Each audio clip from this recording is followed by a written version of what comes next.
Welcome back to the Wildlands.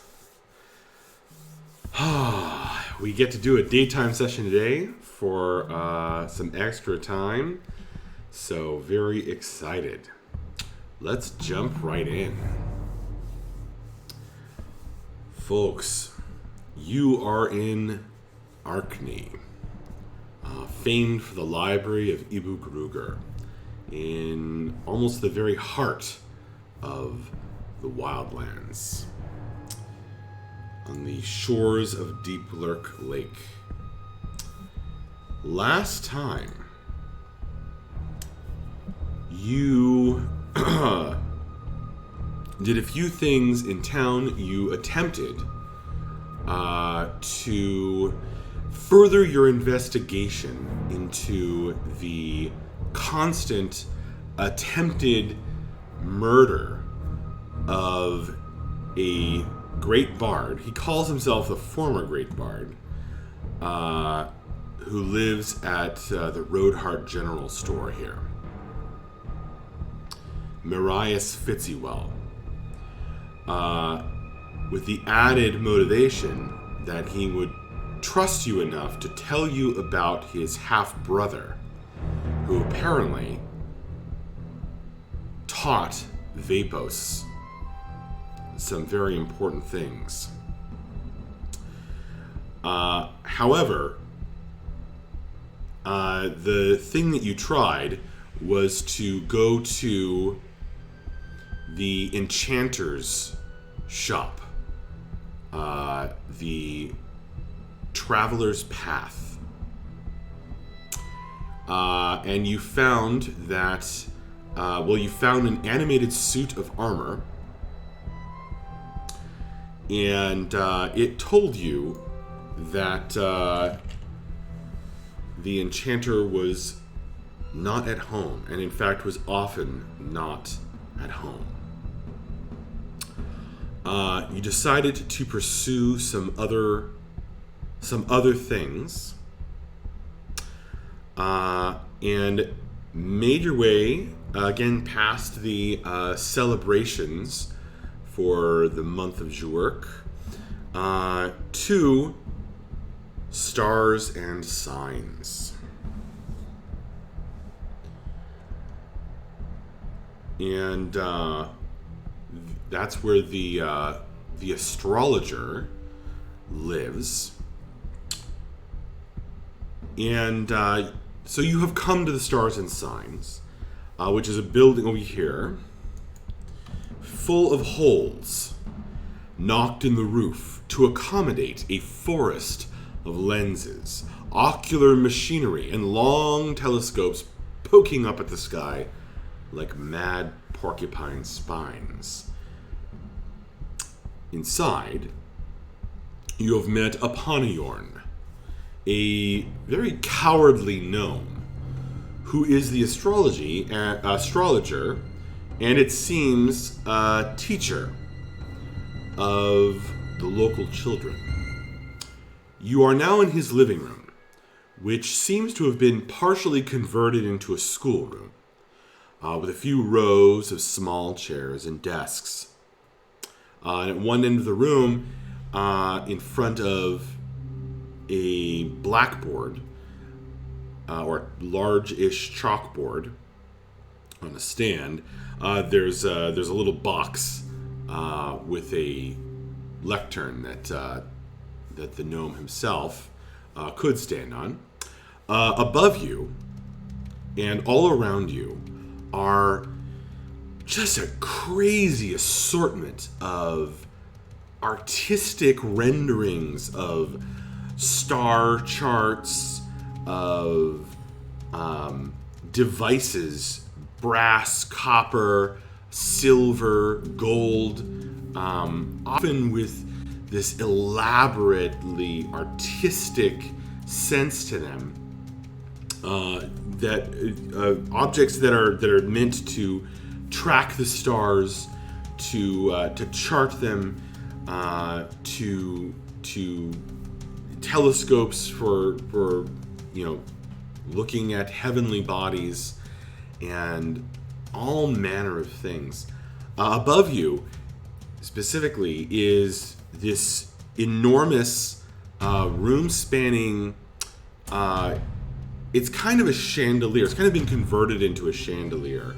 It's this orrery that has these different colored glass lenses that can pass in front of one another and models of planets. That can all rotate. It's this amazing copper construction, and everything has candles on it. So there's this cluster of candles above you, and they kind of tend to drip down. So there's some wax that's dripped down onto the students' desks. And in fact, every now and then there's a drip from one of the candles down amongst you. That's where you are right now. The man who stands before you, no more than 3 feet tall, is a gnome wearing this crazy patchwork of clothing that looks like it's just made from various pieces of clothes combined together, and they're often clashing colors. He seems to be having difficulty keeping his hands from shaking as he clasps them. And he also seems quite intimidated by all of you tall people ringing round him with your weaponry and clearly magical objects. So he goes to stand on a little platform at one end of the living room, just under a cluster of candles that slowly drips from the orrery turned candelabra above. He fiddles with something, and then he holds out his hand and says, "Voila!"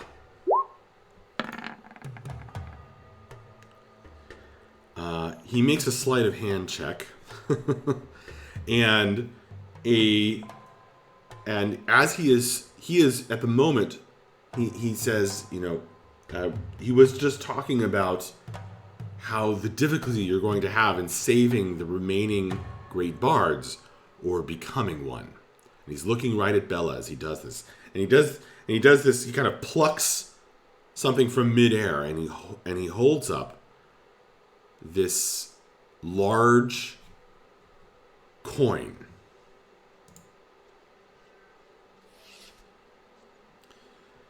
Or medallion.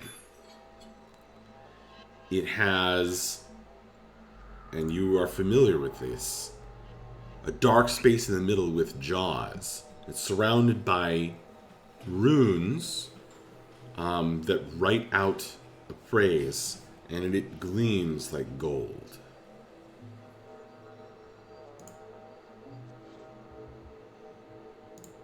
And he says, so, like a large gleaming coin, he has a medallion of the Calamity League. And he seems quite pleased with himself with his little magic trick.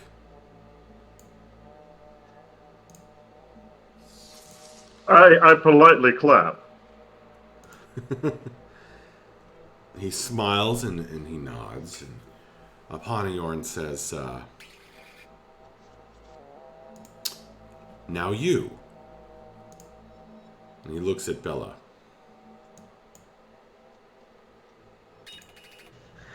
Oh, I don't really know any magic tricks.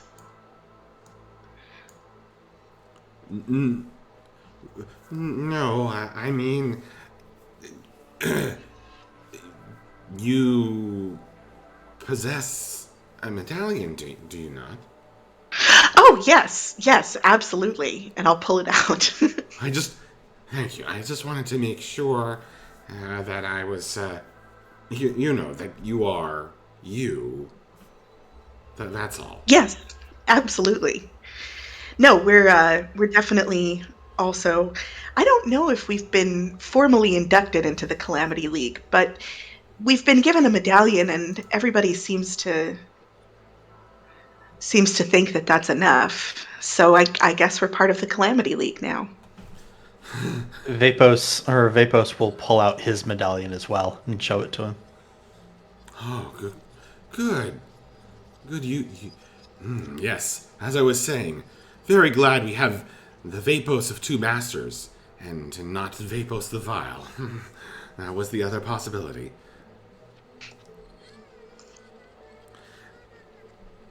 So, I'm so glad you've come.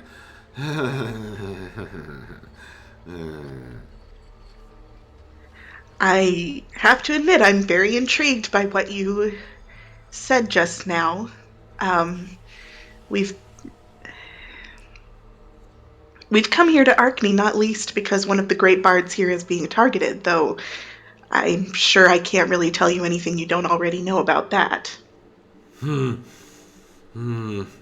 Yes, very unfortunate.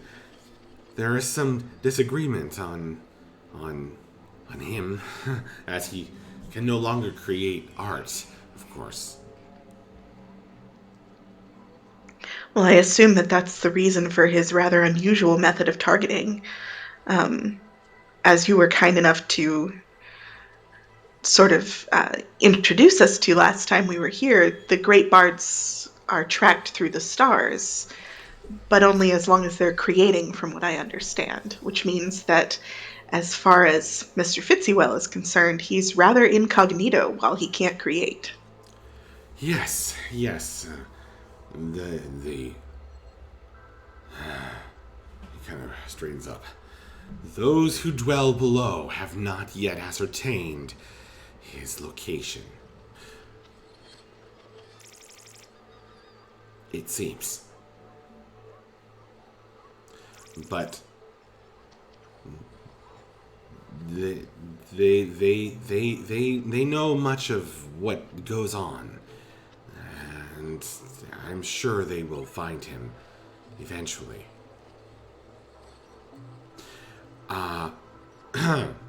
Yes, you have never been formally inducted into the League, yet you are still adjunct members. I think that there are various reasons for this, but I think, well, once it was fated that Proudheart would save the Wildlands. And all its beautiful art. He spreads his hands around his room, which is full of this crazy collection of gleaming and beautifully wrought objects. Save all of the art from the Empire, the coming empire of those who dwell below. But that is no longer fated. Now you, the Wanderers, have fate written in the stars.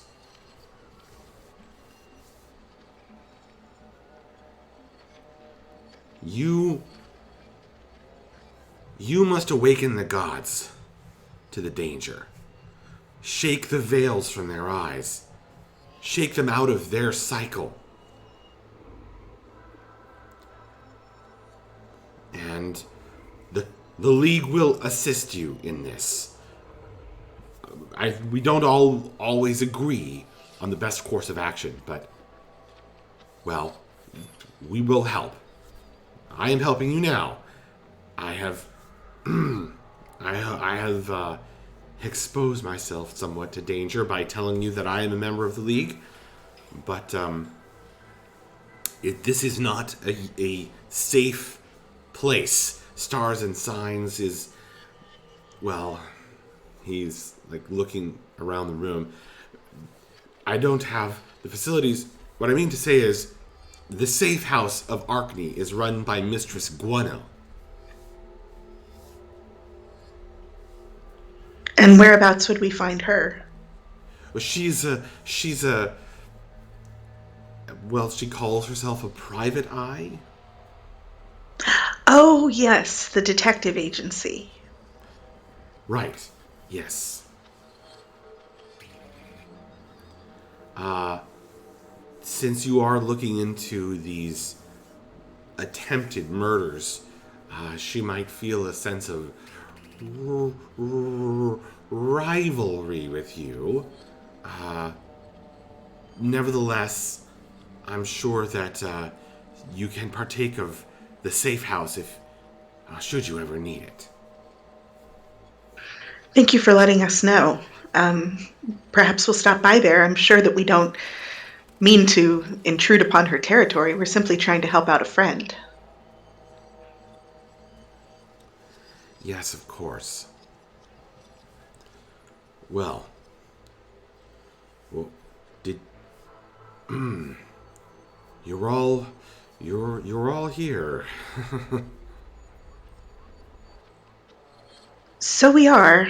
Um, you you mentioned something about us having to hurry. About me having to hurry. What exactly do you mean? I mean, we since we last spoke, my understanding is that we failed to rescue the great bard of history. But we did manage to rescue my father, who's safely installed in Westhead. Well, Yes, as safely as he ever does anything. exactly. Yes. Yes, safe, relatively safe for now, until some dreadful calamity befalls Westhead, and he is taken.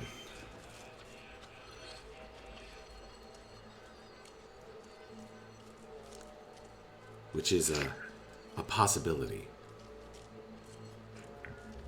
But not a certainty.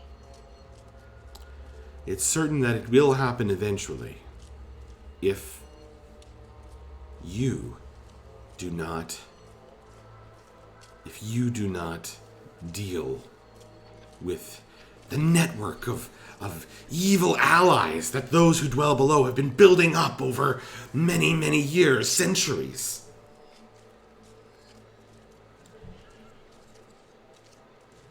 It's difficult to know exactly where to start. This all seems. I mean, honestly, we're just monster hunters. We travel around hunting monsters for money. We're not even very good at it. We seem to sort of have stumbled into something that's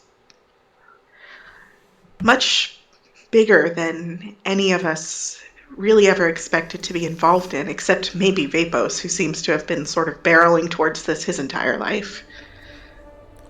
Yes, monk of two masters.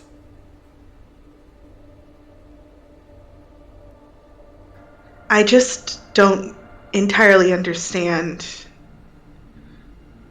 why we've been fated for this, or who is fating us for this, or what exactly we're supposed to do about it. Yes. Well, the important thing is you've got to save the art. Yes. If you can save the beautiful art of the sword wings in this perilous coming attack, perhaps that will aid in awakening and shaking off the bonds of the muse. What coming attack? Is this something that's happening at the gathering of the Swordwings in just a few days? Yes, Well, who's yes. going to attack them? A combination of evil allies. Oh,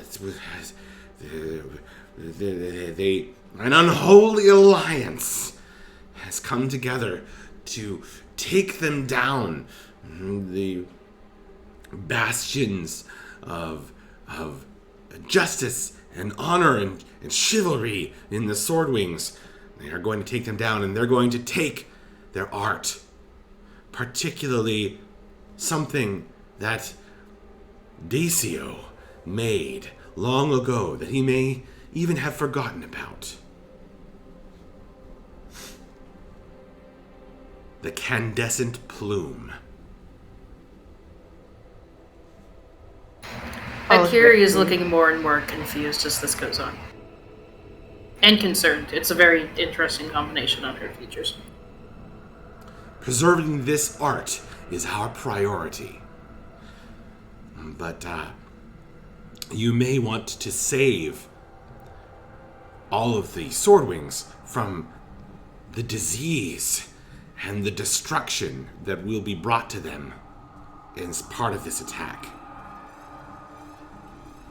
You're talking about the pink chill, I assume. Yes. They're using the pink chill as part of their methods. Haven't you noticed there are no dwarves in town? Oh, it's been very obvious to us, yes. Yes, they've all been hidden away, or run away, or taken ill, or they've been captured. Captured? Captured. Who would want to capture them? The enemies? Yes, I am unsure if the Archangard are involved, but it seems that everyone was very afraid to go after them or prevent the criminal element in town from taking the dwarves. Well, that's horrifying. Yes. And, horrifying indeed. I mean, whether or not they're complicit, at least the Archangard don't seem to be doing very much about it. It's just possible they don't actually know. Since, I see. I only discovered, well, they may be taking the investigation from the wrong end. Gerald Ogden, captain of the Archangard.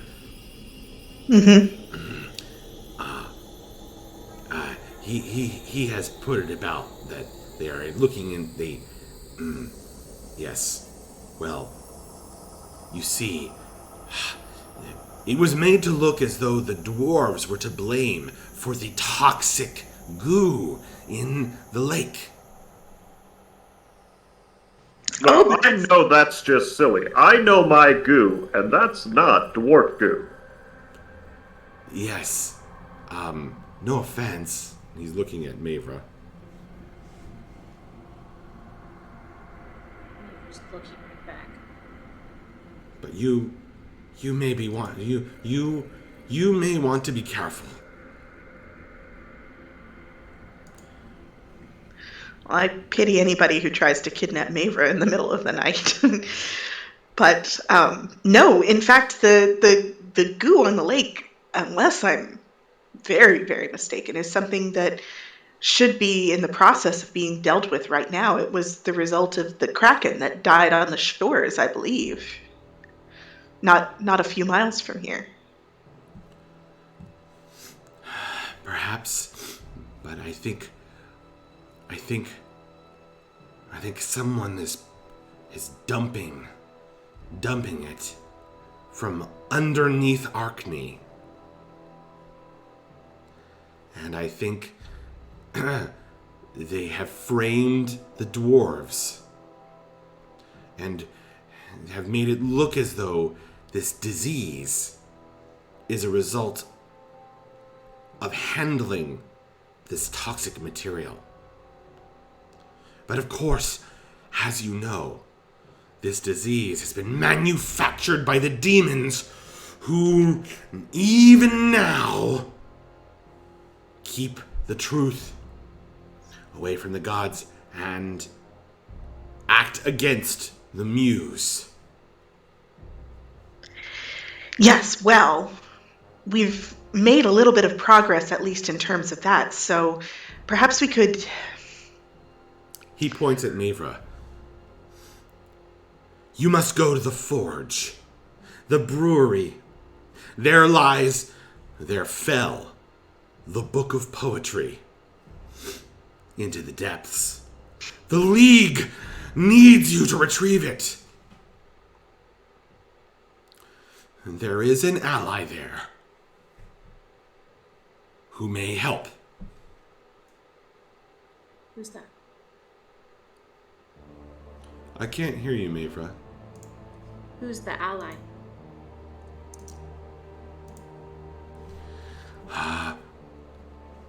His name is Hasdoing Dunja.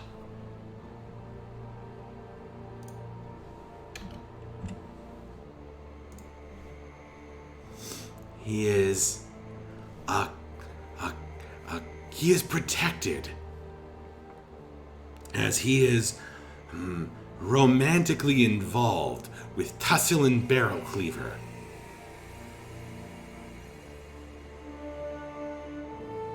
A name I think you may know. Does he know that name? Mavra does know that name. But yes,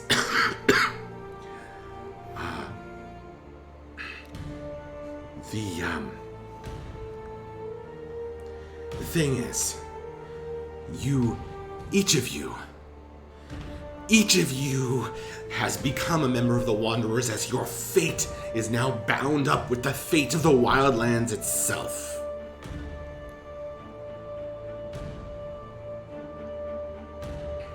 You, he points at Vapos, must confront your masters.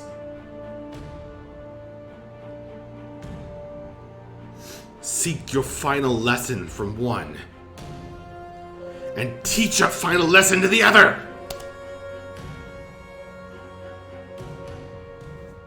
Vapos will just kind of get a little bit of a grim expression and will just nod.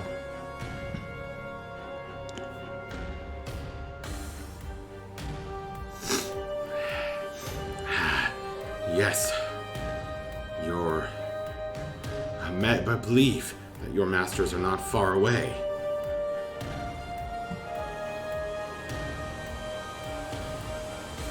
And from my reading of the stars, your confrontation will come at the ruined Temple of the Open Hand.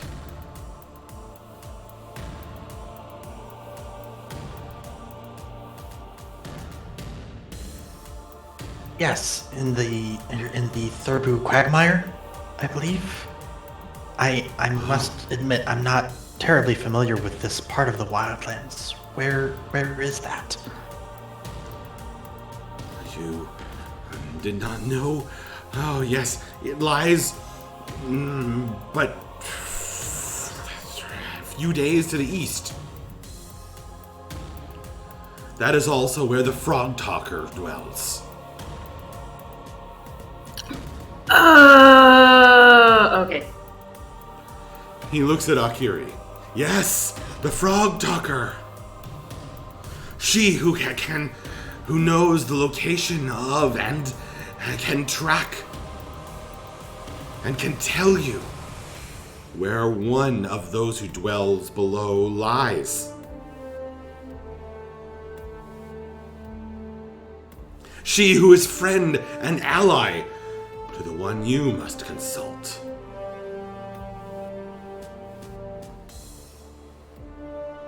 When he says you, who is he looking at? Akiri.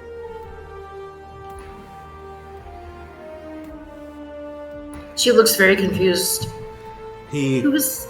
He snatches up a piece of paper from a kind of hidden compartment. He pushes a button and a drawer pops out. And he pulls up this paper. Yes.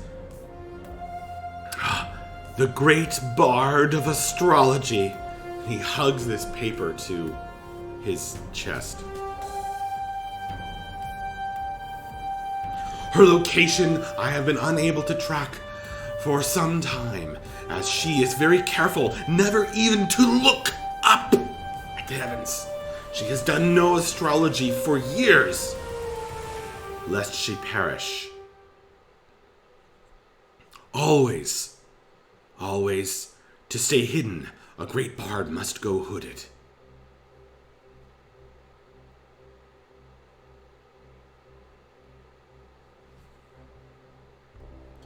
Akiri, you've seen a hooded figure in your dreams.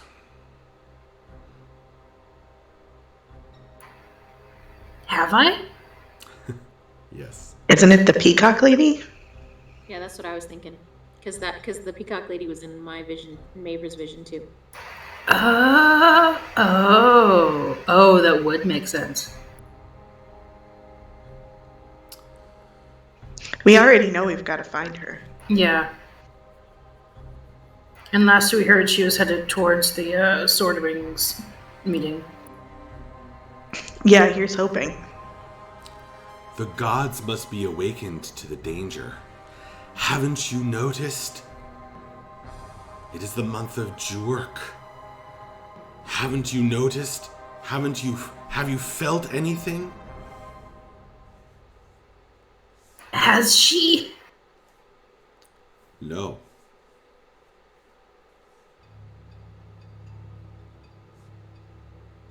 She thinks, and then grows more concerned as she realizes, no, she hasn't.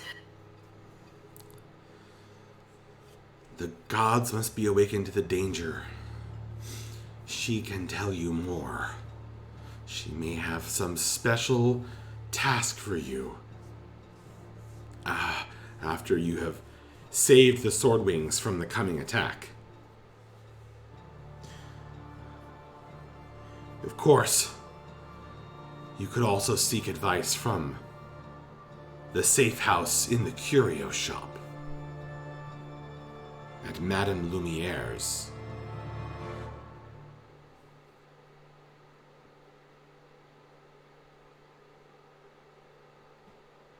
Is she another member of the Calamity League?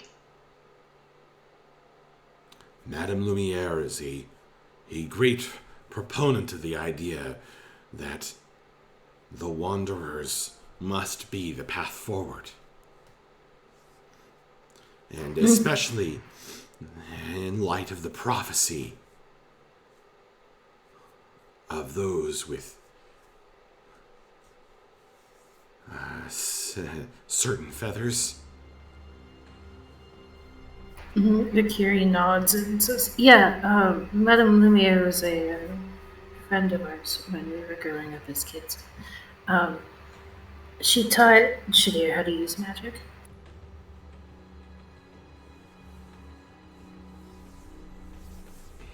Oh, right, I remember her now. Yeah. That, really, really, that really old elf lady who we met randomly in the forest that one time. Yeah, no, I remember her. Yeah, her. I thought we were still talking about people in Arkney and was like, dang, there's a lot of people in the Calamity League in Arkney. But she's not in Arkney, so. So, there are many things you must do. He looks at Bref.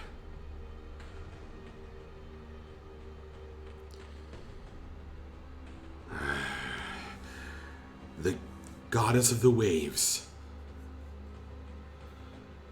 has put her spirit into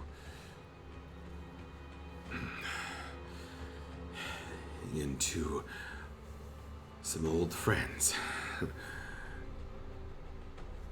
They need rescuing. A Titan's power will be needed.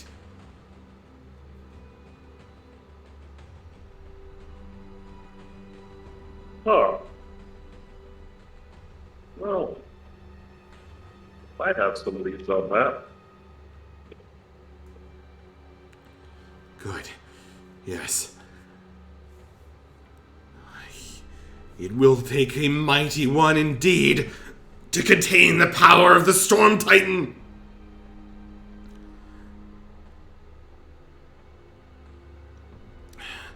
Be a Well, conduit Bref for is the very goddess. beefy. He really is. Yes. Nice.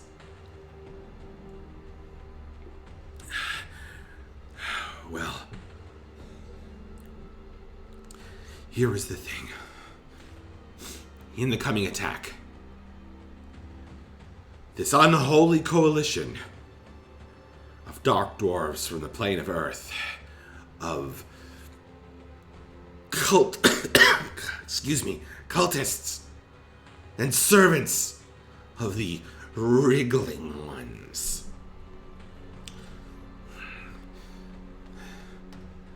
They will be carrying the means of travel that the scorched earth, the scarred earth uses. This means of travel you must capture from them and use it to reverse and take you right into the heart of their temple of earth and fire, the volcano.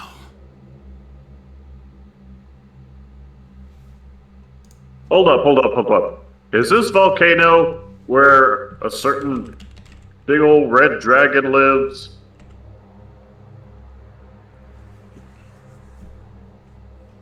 I hope not. It is not the same volcano. Oh, thank Okay. goodness. Oh, that makes our lives so much easier. Whew. Oh. On this plane of existence, We're gonna unpack that statement later.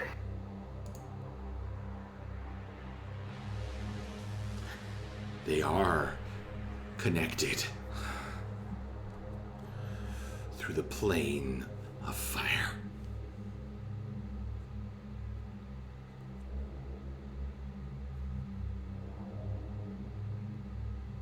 All right, cool.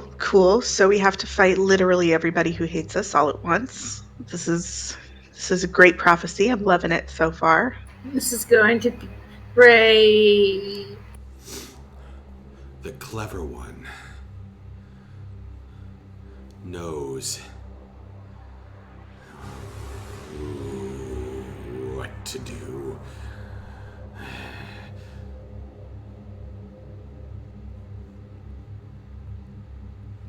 That sounds ominous. I really don't like the feeling of that. Yes.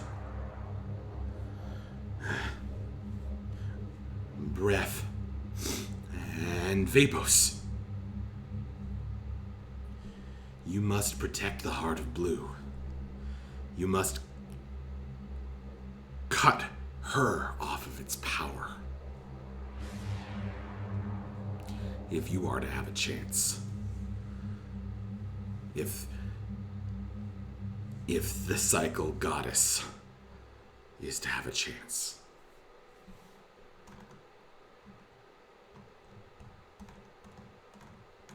Yes, at the Eternal Division. Yes, you know this.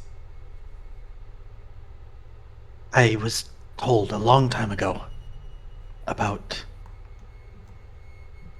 the possibility, though I don't think he intended the same thing when I was told.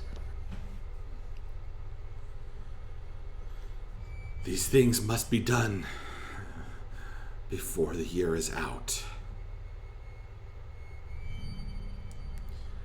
Or it will be too late.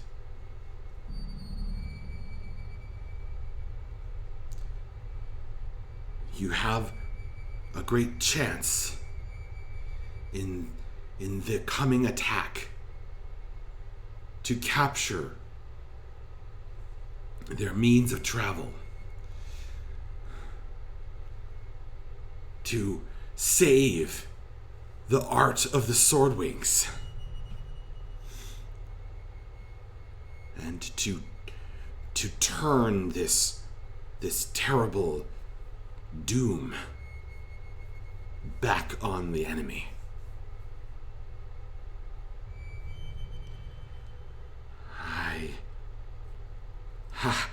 I'm sure you're up to the challenge. Right. Well, One Guess step we'll at a do our time. best. Yeah. So, I guess the important thing to take away for the time being is that we've got 6 months to save the world. And well, The Wildlands. closer to 7 months. Closer to 7 months. If we're being really technical here. So that's a whole extra month, and we can deal a significant blow to them by going to this sword wings thing and defeating an enormous ambush.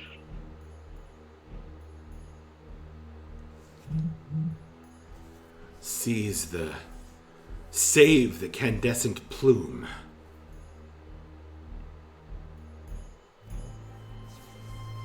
And capture their mode of transportation.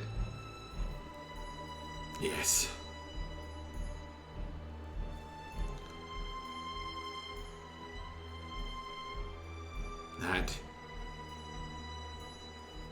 That is the key.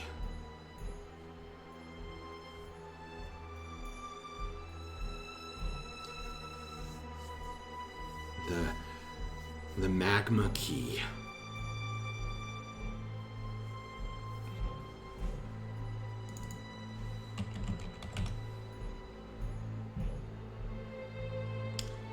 Bella, Yes. it will not be easy. But now that you...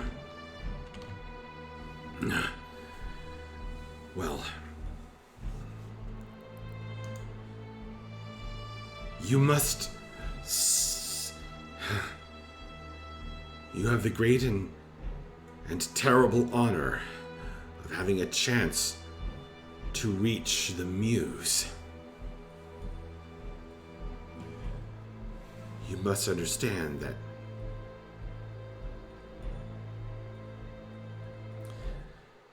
that she is outside of the cycle. As you have all learned the terrible, twisted secret that the gods, too, are locked in a cycle in the Wildlands. The Muse is the key to shaking them out of that cycle as she lies outside of it.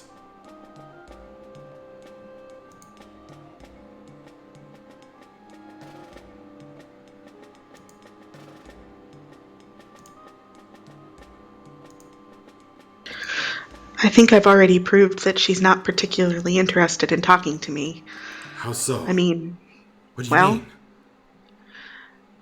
I mean, I am just a writer of travel books. As much as I would like to pretend that I'm more than that, that's all I ever have been. I don't really think that she has anything to say to me. And if she doesn't have anything to say to me, then it's impossible to contact her. I see. I had thought...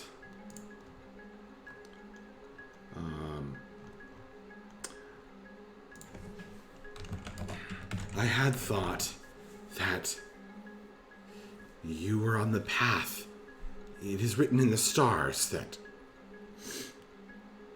you had started the path that would let you commune directly with the Muse. I don't I'm doing know. my best, but nothing has come of it so far. I see. Well, I don't know what lies ahead entirely, but if you can find it within yourself to become greater,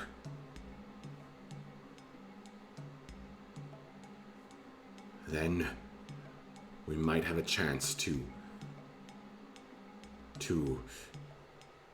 shake the gods from the cycle that those who dwell below have helped to keep them in.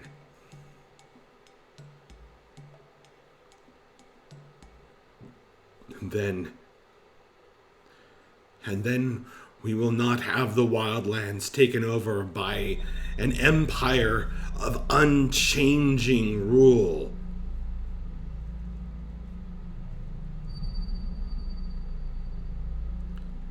Which I think we all agree would be terrible. Yeah, I'm not a fan of that. Yes, most certainly. Yeah, definitely. Well, good. Once it was the fate of the Proud Hearts to protect us. Now the Wanderers have come on to have their fates written in the stars.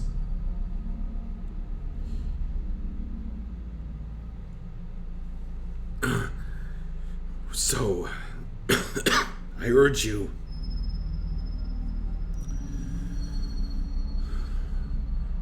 to take these things, to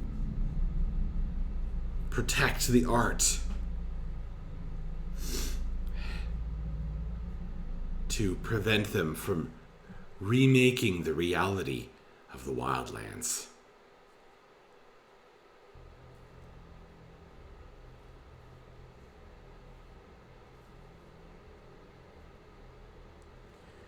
It is not yet too late to stop them.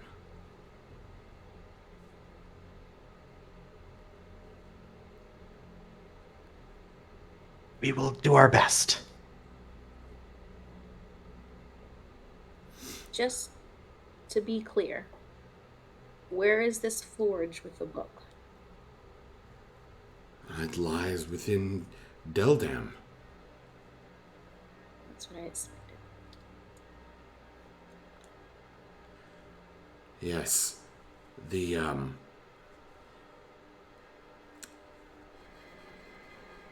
one where the safe house is, the one who has Doing, he who has made a friend out of Tusslin Barrelcleaver, the head of the guild. Oh, that's right.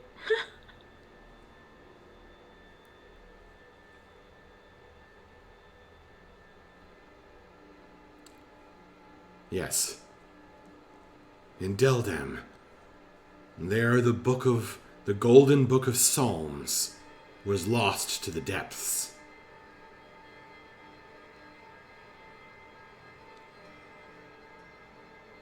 Held now by that vile creator of the pink chill.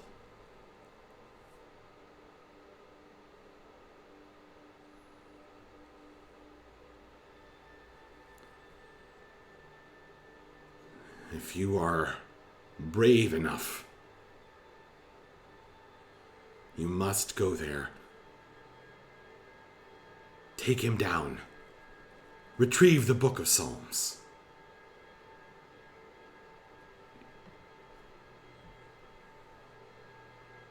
Do my best.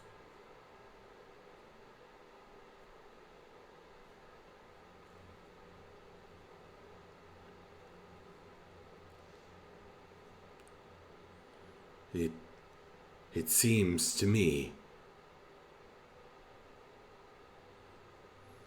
that you are all very well. I think you are strong enough.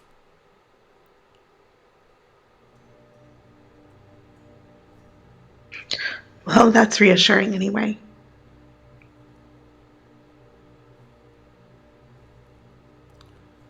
Yes.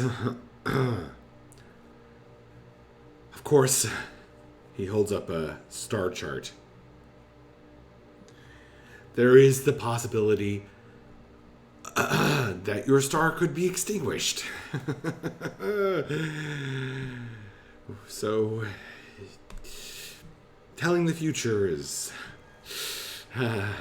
full of potential dooms. And that is why the Calamity League was formed.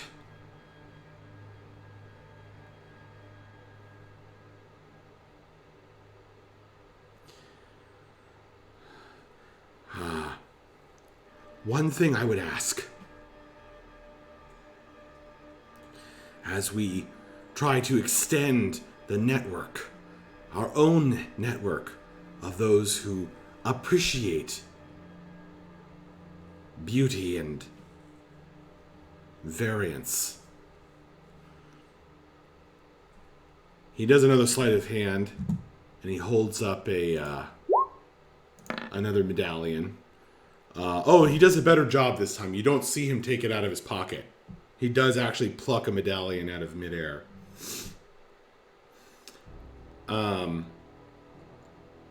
He holds it out to Akiri. She takes it. For your brother. That he might establish another safe house.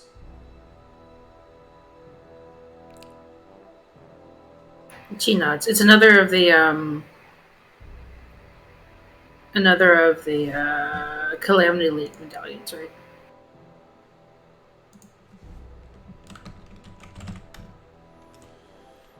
Yes.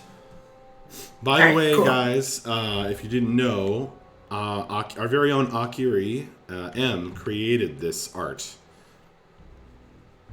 So. Oh, I did not know that. That's awesome. Yep.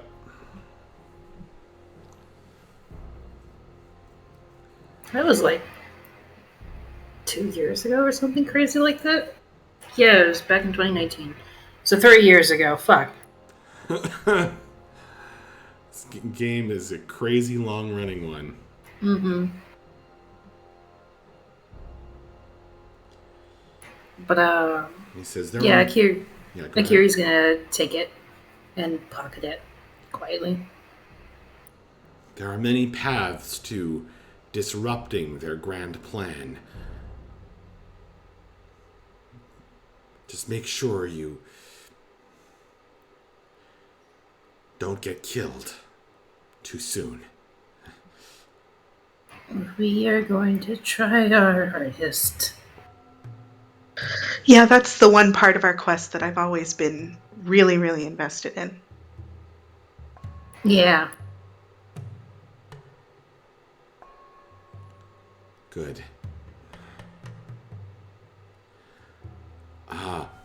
Yes. If you ever need instruction,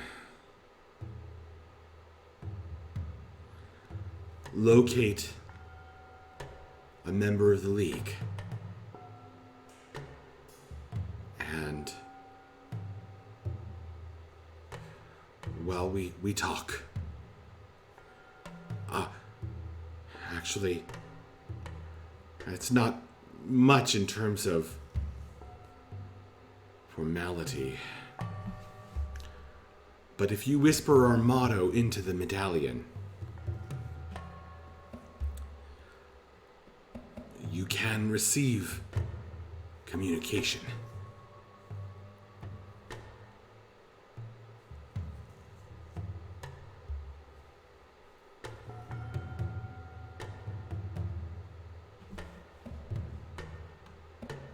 What's the motto? Isn't it the gold? What is it? Gold gleams like gold.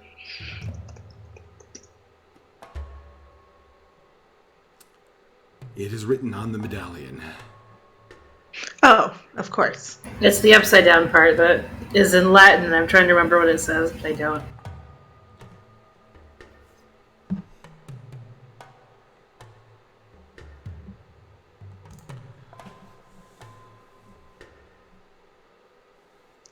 Out of something to serve beauty.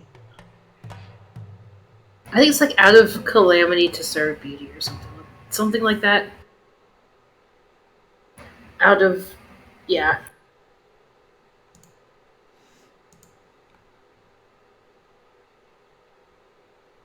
Yes. The great calamities that the cycle has brought upon the wildlands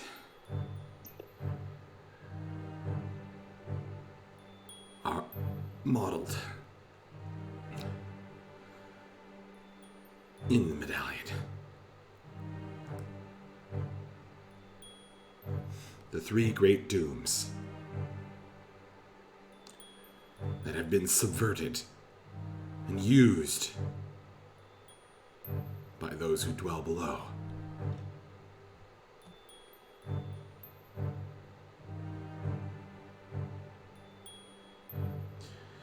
Well, this has been a very nice conversation.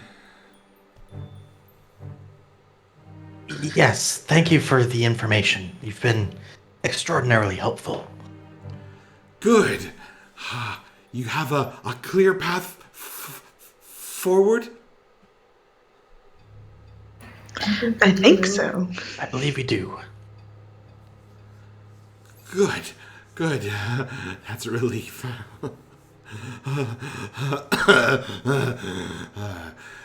Well, that's Aponiorn at your service. Come back to Stars and Signs anytime. How much do we owe you for the reading? Oh, well, nothing. But if you would like to make a donation for the betterment of the school, that would be appropriate. All right, Bella will drop in a couple gold pieces. Okay. Yeah, Phapos will drop in 4 as well.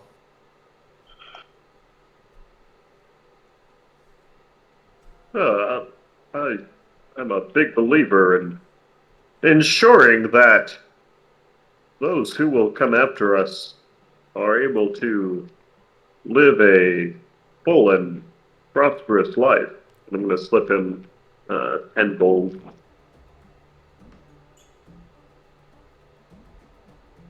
Okay. Maybe we'll drop in some gold too. All right. Akiri's going to drop in 2 gold. She's going to drop in 2 gold. All right. He accepts the money into a kind of a box that he has with a slot in the top that accepts the coins. And he says, well, thank you, Wanderers. You are truly generous, actually. Thank you.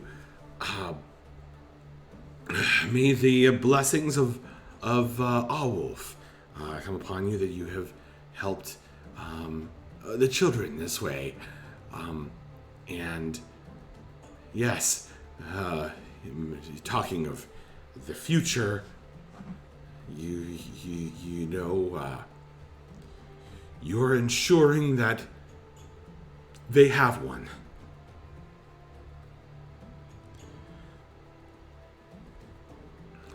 Of course. Truly. Given my history, I can understand the value of a good education. Yes. Well, good luck.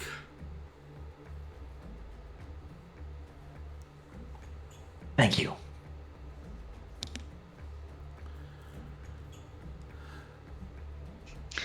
I guess it's time to go. You're welcome to stay if you like. I don't, I don't want to any take tr- up any more of your time. You're obviously on a pretty important mission here that has very little to do with us. Yes. Well, come by for tea anytime. We promise to only come through the front door from now on. He goes pale.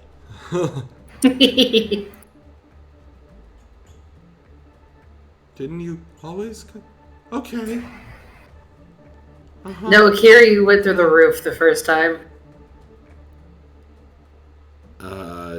That's right. Yeah, that would be ideal. Probably cause. Yeah. Okay. Sounds good.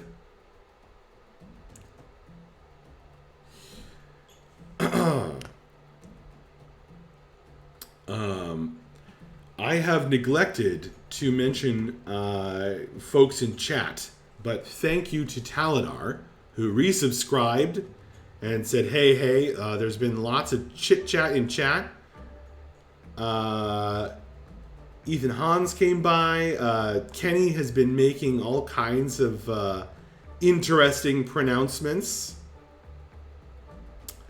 And we've had... I think the man with no screen name, also making some jokes. So, hi, folks. So glad you're joining us. I feel like we need Kenny to guest star as the next soothsayer on this Right? and just like wrap the whole thing up for us, and we'll all be like, "Oh, that's what's been going on for the last 3 years." Thank you, person who hasn't even watched the whole campaign. Totally. Kenny would fit right in to the Wildlands. Okay. So, you guys are in Arkney. You have consulted with the astrologer Aponiorn. You got a lot more information and hopefully some clear direction and instruction in terms of what you want your characters to be doing next in a larger sense. What else do you guys want to do in Arkney? Do you want to continue to spend some more time here? Do you want to kind of pack up and head out? Maver thinks we need to get to the Swords Wings as soon as possible. Kiri agrees. Yeah. Max, could you do me a favor and post an updated link to the calendar in the Discord real quick? Mine's broken. Yours is broken? Yeah, it's been for a while. Okay. This link should work. It's in the handouts. Perfect. Thank you.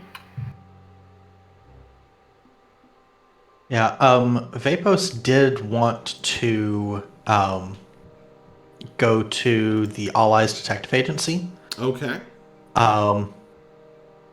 Mostly just to let the detective there know about what or our suspicion regarding the enchanter, since we're not going to be here when she gets back. Okay. So seems like the best way to help Master Fitzywell given the hurry that we're in. Right. Yeah. Are you all heading over there? I think I'll go along. Kiri doesn't need to go. Yeah, I think I'll head back to the inn and begin packing up our things. Yeah, Kiri's gonna do the same. Got it.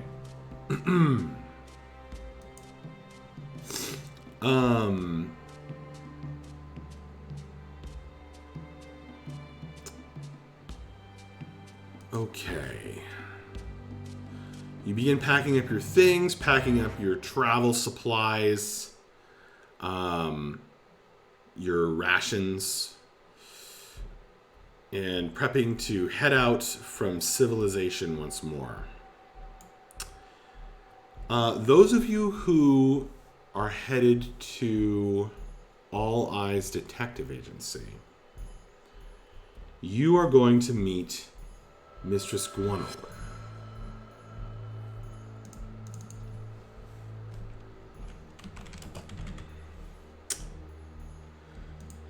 This is a building over here that's kind of a small, or at least it's sized for a small person. It's kind of a wide, low building. And there's a big eye painted on the door.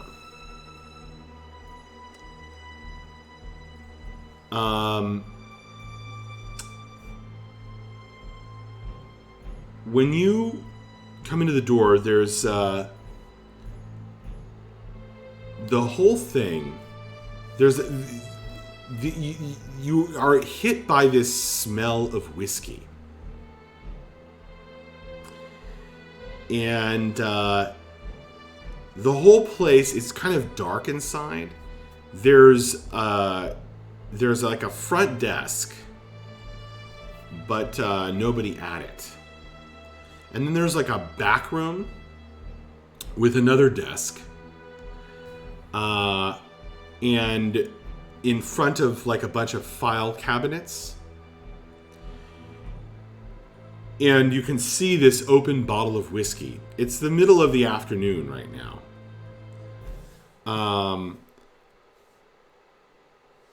On the desk. And also on the desk are feet.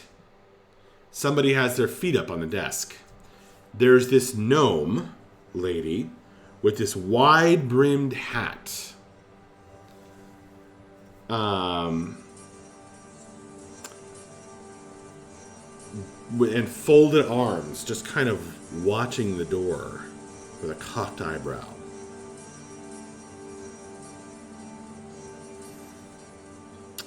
And as you guys push in, she raises her other eyebrow and says,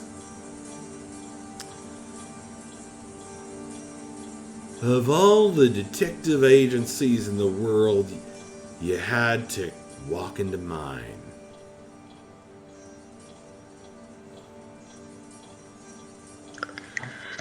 Terribly sorry to intrude. Is there another one in town that we should be going to instead? I love Victim so much. No, I'm the only one. She puts her feet down with a thump, stands up, slams her glass down on the desk, and starts pouring 2 fingers of whiskey. Downs that. So, what can I do you for?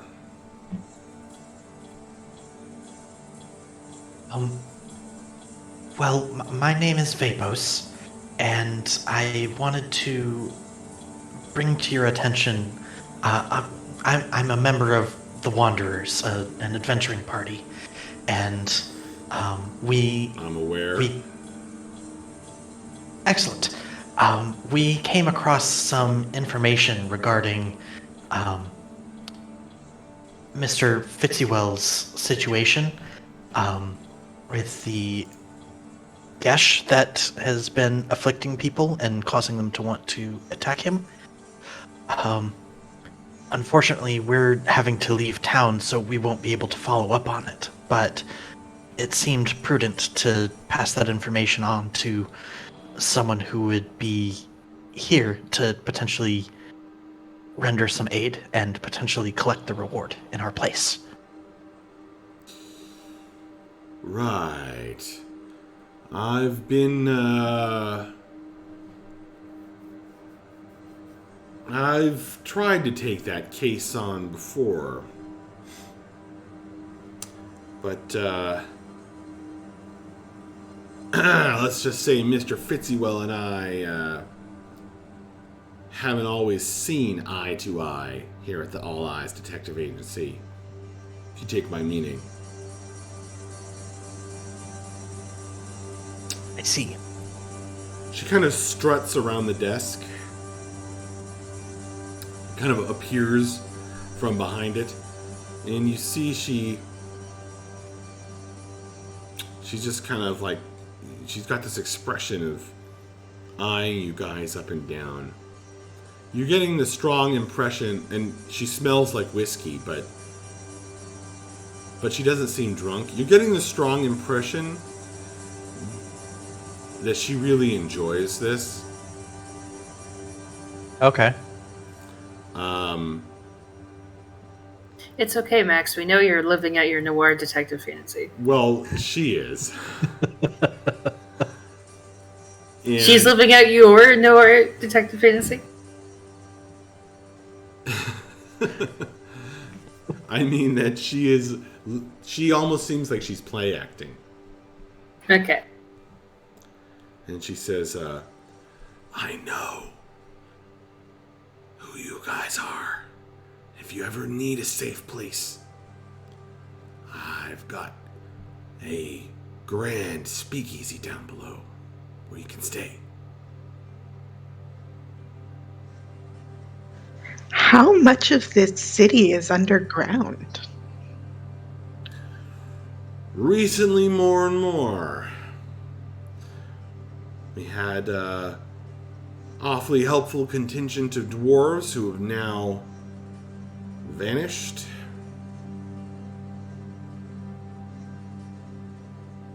Created a series of tunnels, plumbing, sewers, ready to accommodate a much larger town as it grows.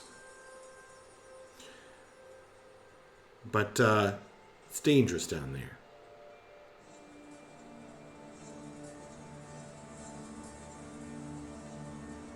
Oh, I'm sure it is. Oh, wait. Carrie isn't there. Never mind. Ignore me. I see. Well, thank you very much for the offer. If we do find ourselves in need, we'll be sure to come to you. All right. Well, I'll offer you something. In terms of this case of the attacks on Roadheart General Store, I've heard tell that there's these traps. I think the solution, the clues for this case, may lie in large part outside of Arkney.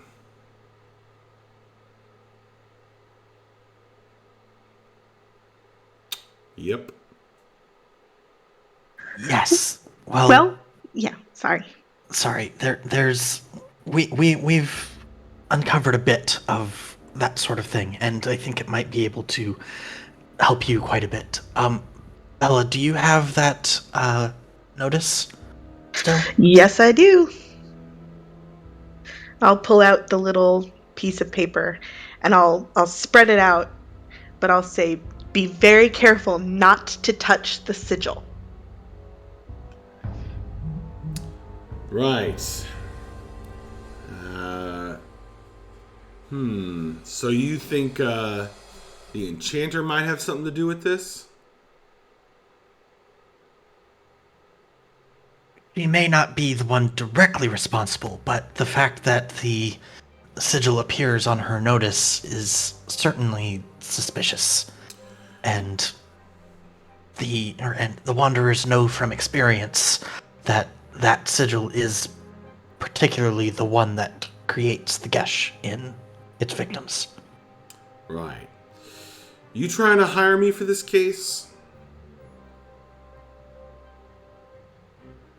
Yes. As a matter of fact, we're hoping that you'll be able to help Master Fitzywell where we can't. I charge 2 silver a day plus expenses. I see.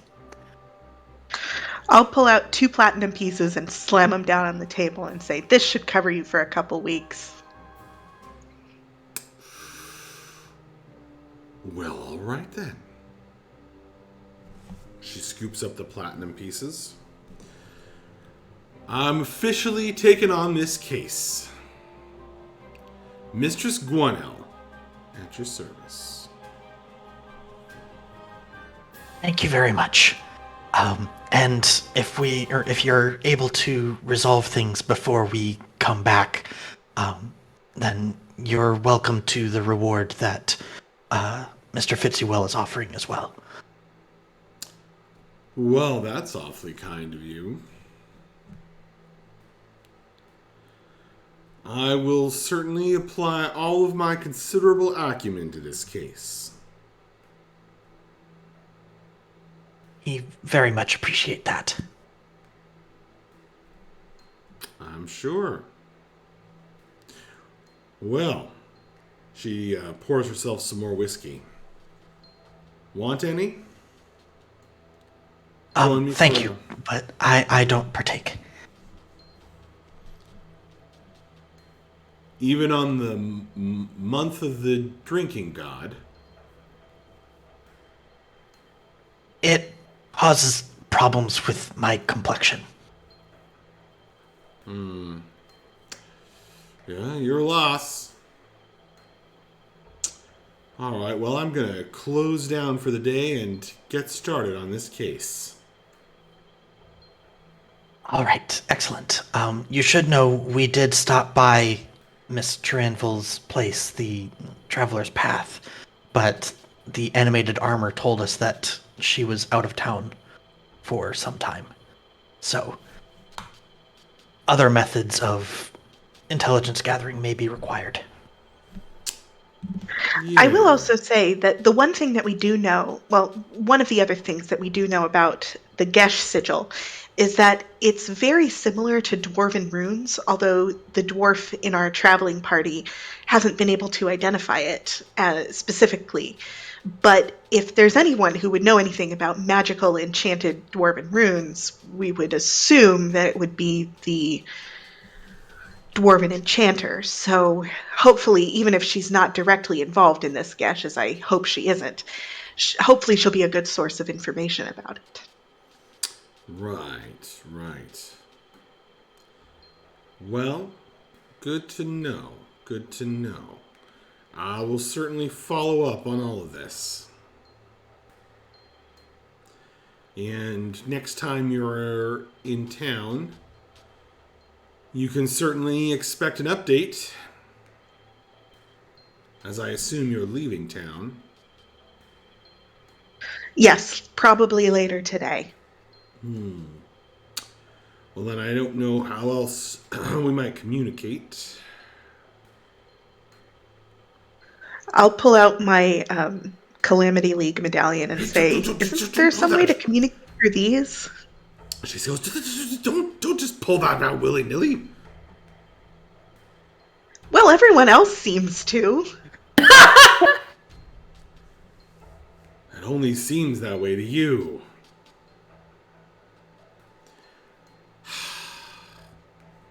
Amateurs.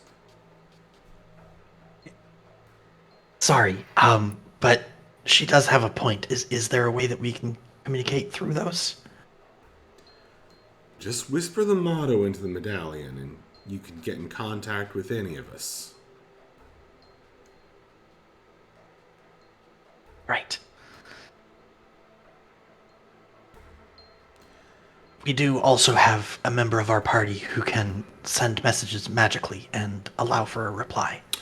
That might be a good idea too, if you don't want to involve the rest of the league. Probably a more secure way to communicate. Might be. Well, all right then. Okay. Thank you very much. Yep, You have engaged the services of the All Eyes Detective Agency. As soon as my receptionist comes back to her desk, we'll have something drawn up to that effect. She's on lunch break. I see.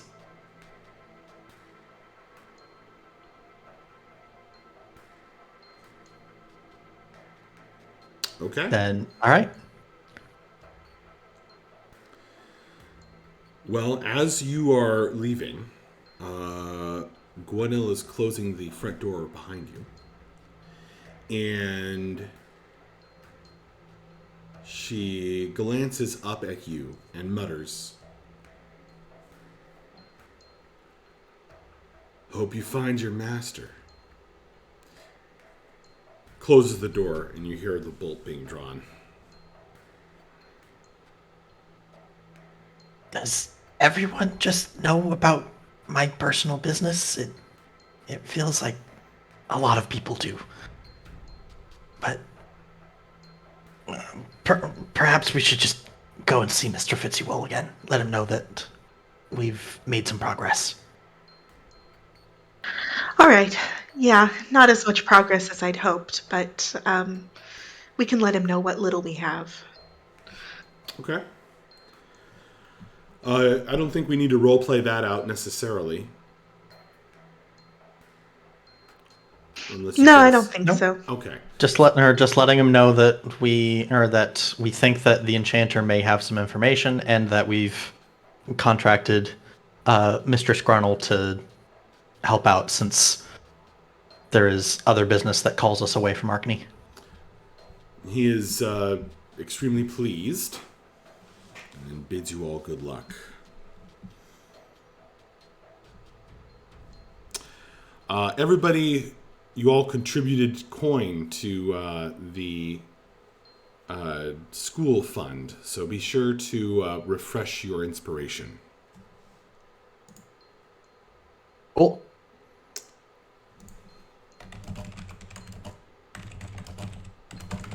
And Vapos isn't going to ask Mr. Fitzywell directly, but does he have anything to say about his brother and his location?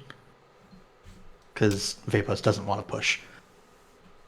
It's just, does he offer anything?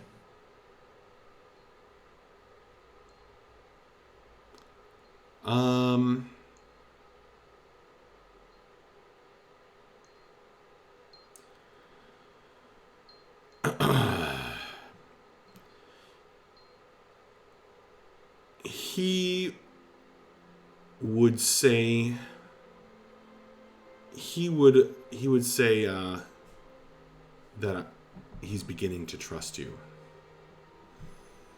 Okay.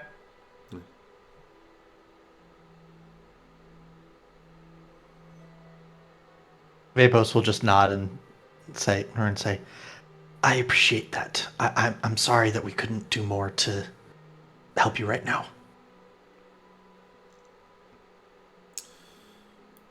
Okay.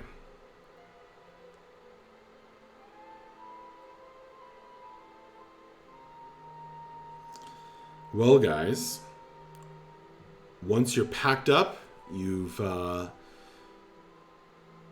hired the services of a detective. But it's kind of the end of the day in Arkney. Are you going to sleep? I don't know how much longer you want to stay. I'm assuming you don't want to start your journey at night. I think at maximum we'll stay one more night. Unless, Bella, have you libraried? No, but we don't really have time. We do have a couple days of wiggle room still. I'll just stop by in the morning. We need to get to We need to get to the Swordwings and let them know about the ambush as early as possible, I think. Gotcha. All right. To that point, there are two things I wanted to mention. The first is, I know we were planning on visiting Akiri's parents first. Is that still something that we're thinking about doing, or would we rather?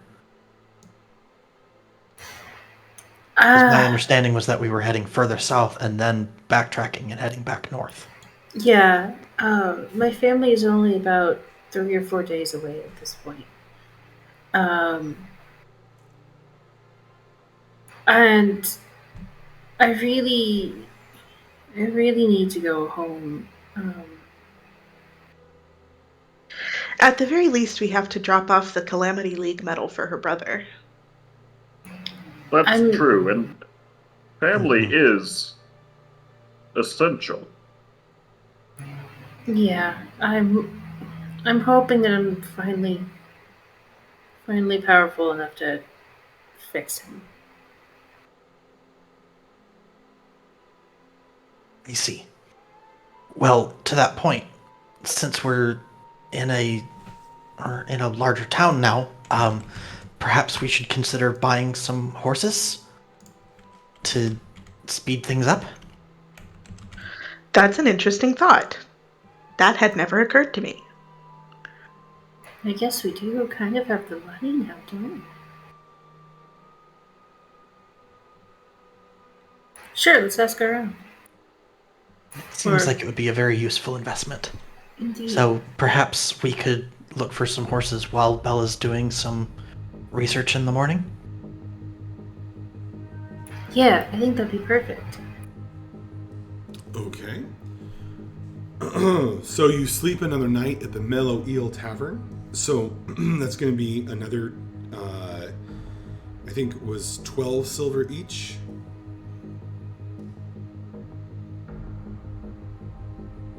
Okay.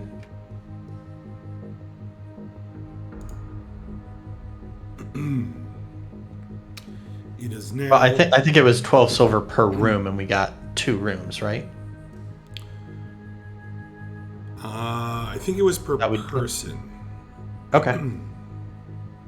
Because you kind of had to pay. You had to kind That's of right. pay extra. He seemed to Because think of incidents in previous. Drago Okay. seemed to think that you exactly previous incidents. He seemed to think the more of you there are, the more trouble it's likely to be. I guess it was. I think it was 10 silver per person. That's right. We had people paying in gold. Mhm. People doubled up. That's right. Yeah. I have too much platinum. Yeah, platinum's not much use here. I hate it. It's like a $50 bill and like a tiny Route 66 down. Kind of. Gwenil Nobody takes accepted it. the platinum, but actually she probably shouldn't have. Can you give me change? Who? Wait, never mind. Sorry, I misheard.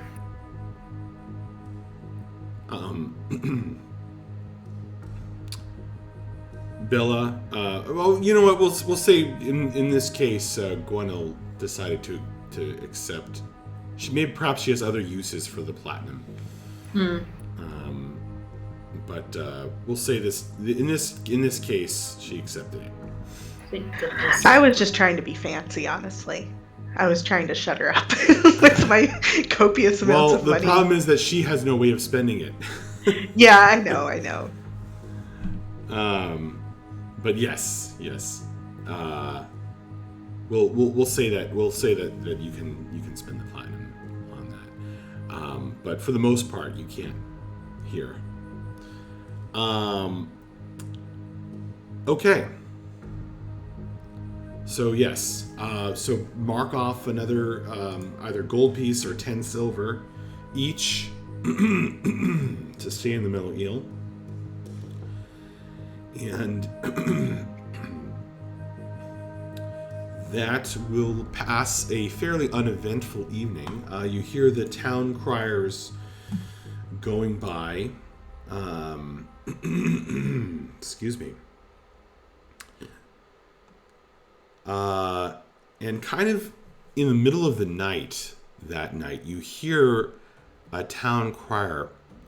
Anyone with passive perception above 16 will kind of notice this, but this crier is going, or perhaps a preacher walking by, shouting, "Preach the wisdom of the great pale one beneath, the king in the lake. He lurks deep in Deep Lurk Lake, and he will bring you joy, joy everlasting." And it's blending Oh, he did. It's blending in with the laughter and the sounds of drinking and the party going on in the town square.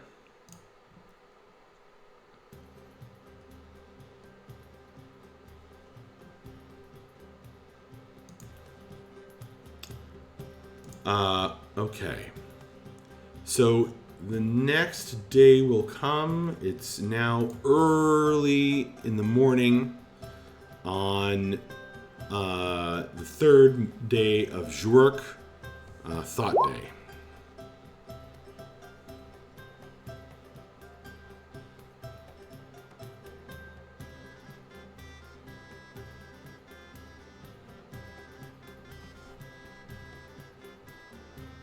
Well, Bella is going to get up very early in the morning and go stand in front of the library until it's open. Okay. It's still dark outside when they do open, actually.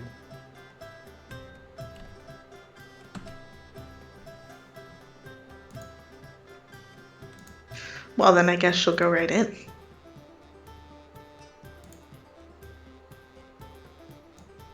Okay. I think Maver's gonna go with Bella if Bella's okay with that. Sure, the more the merrier. As you guys walk in through the crazy large archway, just this finely constructed archway made of different kinds of stone. There's like some black marble with white streaks. There's some like gray stone over here. There's the smooth floor in parts and rough in others. Like all like it's like several different stone archways have been like melded together to form the entrance to the library. There's this wall of black marble with white streaks that has all these like weapons apparently stuck to it. And as you guys walk in, objects upon your person go and like a giant magnet, your weapons are pulled from your person and stick to the wall.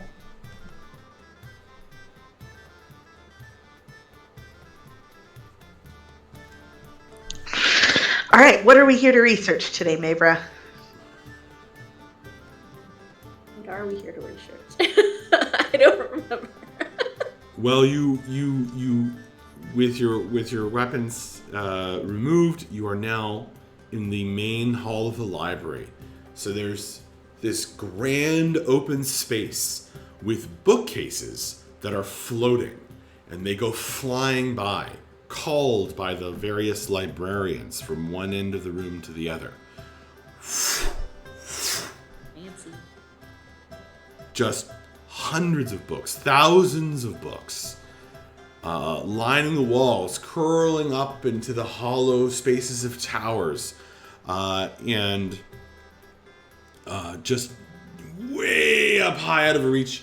You have these terraces to reach different parts of the room, but mostly the books are come to you when you consult with a librarian, as the bookcases float on past.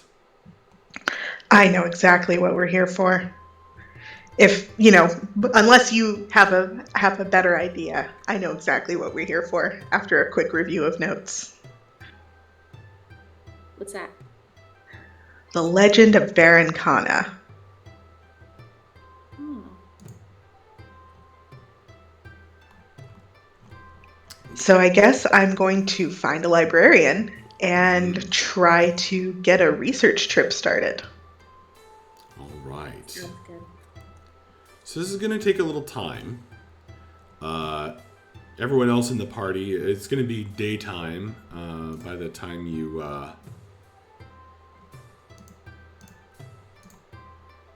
you really get into it, which is going to change the light in the library, and all of its crazy magical lights will fade as the daylight starts streaming in through the windows.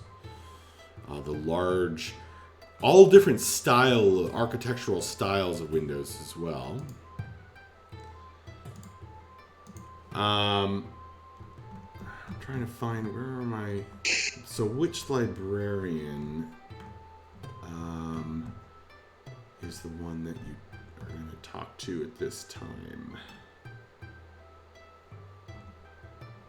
There we go.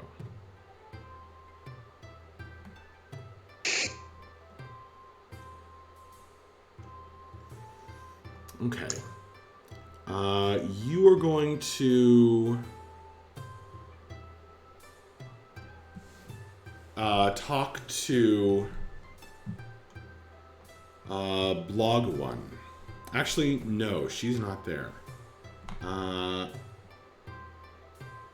You are going to talk to Cravius, first assistant librarian. So this large and imposing man, human, is very stern looking. And he's taller than you guys, and he stares down at you when you ask him. He speaks with this dramatic voice. Yet, it's like dramatic yet pitched to be quiet in a library. So it's this kind of like stage whisper that he does. But he, upon hearing what you're interested in, he's going to call. He snaps his dark-skinned fingers and calls several bookcases over and allows you to peruse them.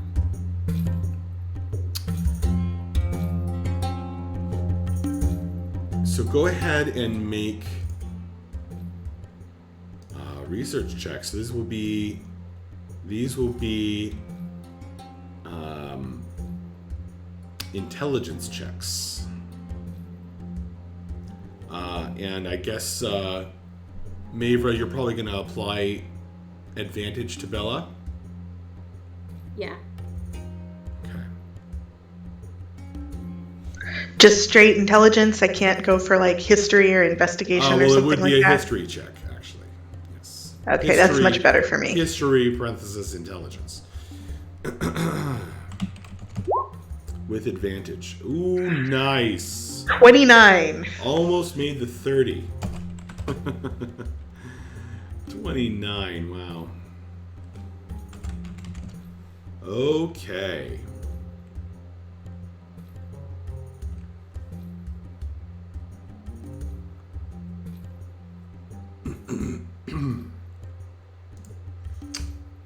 Oh man, that's gonna get you damn near everything. You know everything. You find a couple of books that are bound in bark and moss, which detail history of various swamp peoples. So there's one that mentions like the Thurbu quagmire to the east.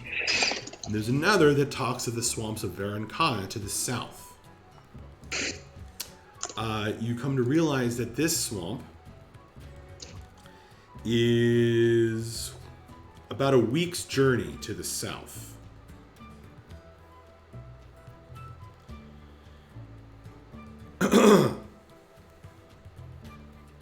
slightly to the west. Okay. So the swamps of Varankana are a place. I need to change the music for this. This is a dramatic legend.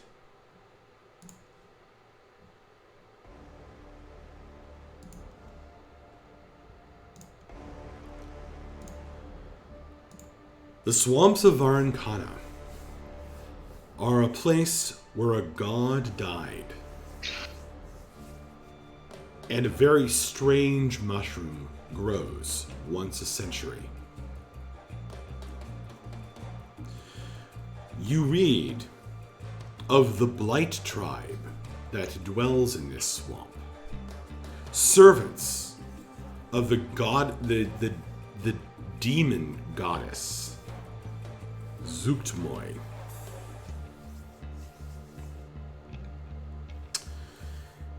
And after more searching, you find the legend of Varankana.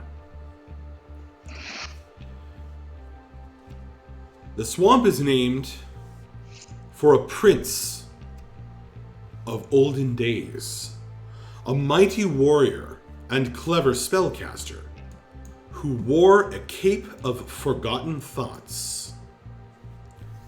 He set out to slay the Obscure, one of the Dark Six, who had stolen the soul of Enhedwana, his poet Lady Love, and a warlock of great power. To do this, Prince Varankana laid the greatest trap of all time. The morass that would sink an unchanging immortal being. To stop him, the prince, to stop the prince, the Obscure loosed one of his greatest lieutenants, Wendros the Black, of the Umbral Knights, upon the world. Their battle was tremendous. Magics and weapon blows that broke the very earth upon which they stood, and caused whole towns to fall into sinkholes and chasms. Deaths of armies and summoned monsters followed, but in the end, Prince Varankana was victorious. He declared that life would sprout from so much death, and it came to be that greenery grew where their conflict had broken the earth. But that was all DC 15 to get. Damn. Now more. But the Obscure was far from done, opening a terrible passageway from the eternal astral plane of the mind to the material plane of existence. The godlike being, the Obscure, came to Varankana where he stood exhausted from calling forth life to defeat Wendros the Black. Give up, mortal. The never-before-seen obscurity rumbled.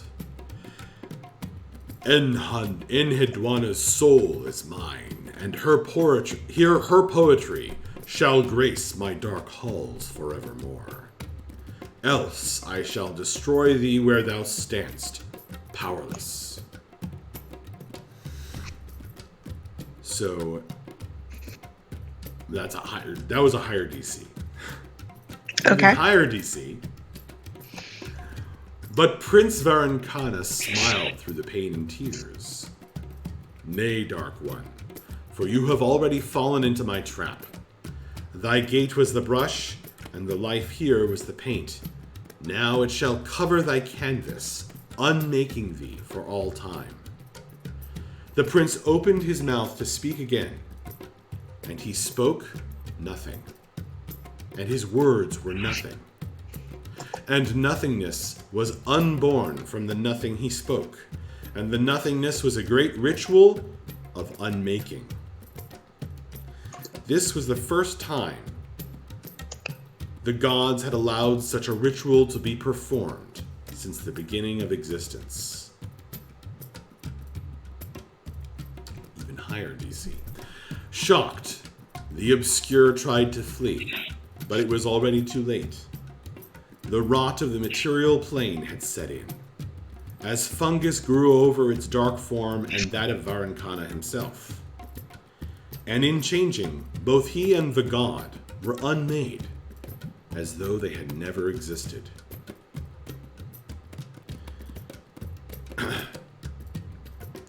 Even higher DC. Enheduanna returned to this plane and wrote the eulogy of her lost prince upon the ruins in the center of the swamp. And once every 100 years, a void cap mushroom grows in that exact spot, as though the obscure were trying to return. But he never will, for nothing can undo the ritual of unmaking. And crazy highest DC of all, you know, or you discover, that it was this mushroom and this ritual of unmaking that was eventually used by the gods to wipe out the Empire of Ebb in the Wildlands and erase them, or half erase them from existence. And there we go.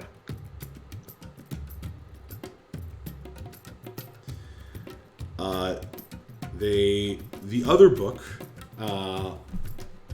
says that the nearby gnome town of Tonkmoss, Tonkmoss, Tonkmoss, in the swamp of Varankana, has a version of the tale that is slightly different in some respects, but the gnomes there are reticent on the subject of the dead god's graveyard on their doorstep.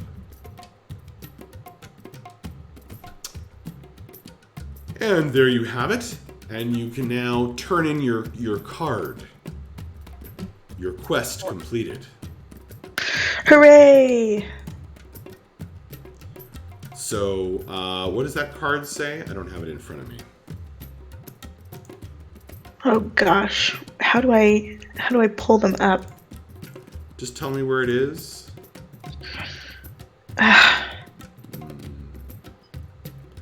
I thought it was in my cards, but it's not. Wait, didn't we get them in Discord, the quest cards? Yes, the quest cards are in Discord. But I haven't necessarily... Alright, it's in... that's the only place I have it is in Discord. So, cumulative +2 on history checks in a library with each great library visited. There you go. So, you can add onto your character sheet, Great Library of Ibu Gruger. I don't have a cool name for this ability yet, but visited Great Library of Ibu Gruger +2.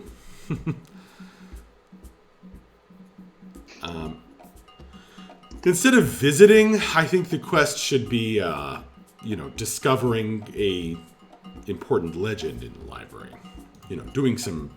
Accomplishing some research. Does that make sense? Yeah, definitely. Yeah. Not just walking in the door. So there you have it. You have learned the legend of Varankana, which I wrote for the Circle of Spores druid character something like 3 years ago. It's been here in my notes this whole time. Fantastic. Awesome. So you even got the DC 26 result. Well, I feel pretty good about that, spending the morning doing that. Would anyone know what the incandescent plume looks like? Do you want to research that in the library? Yeah, well, I was wondering if no one would know what it looked like. It might be good to know what we're supposed to be saving.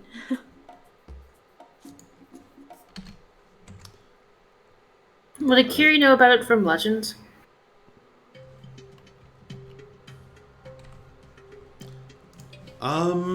There's a pretty decent chance Akiri would know. Go ahead and make a history. Yeah, go ahead and make a history check. Yeah. And since she's a huge fan of Swordwing's lore, you can have an advantage on that check. Thank goodness.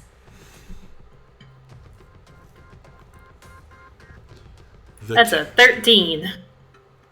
You have heard of it.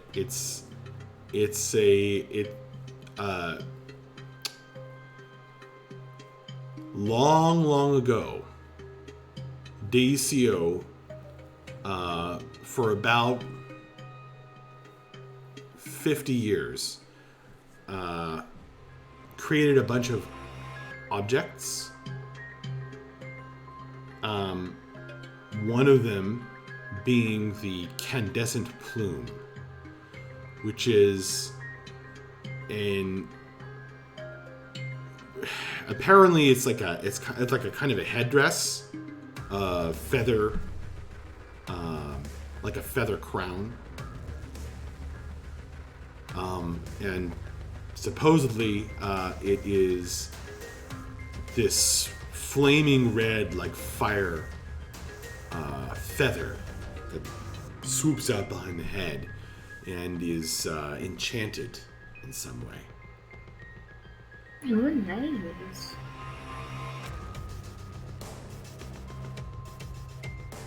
But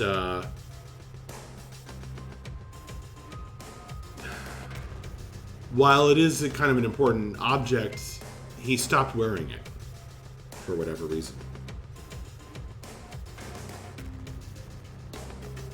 But apparently it was an object of great beauty. You know, this kind of beautifully crafted feather headdress.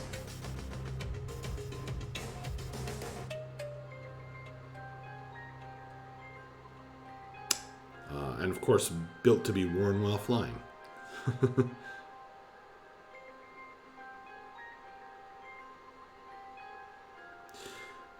Okay. Oh, sweet. So we do have information on it then. Indeed. Okay. Well, you've done some research at the library. Anything else you wanted to do before you guys leave?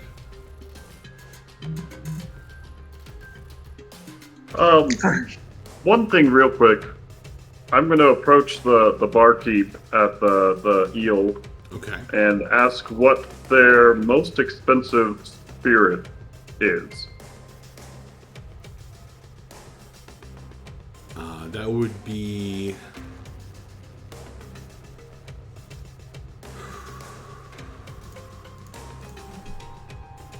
Let me double check.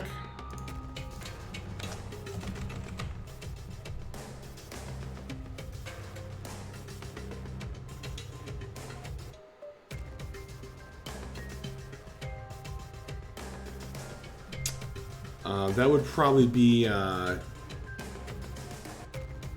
Drake Scale.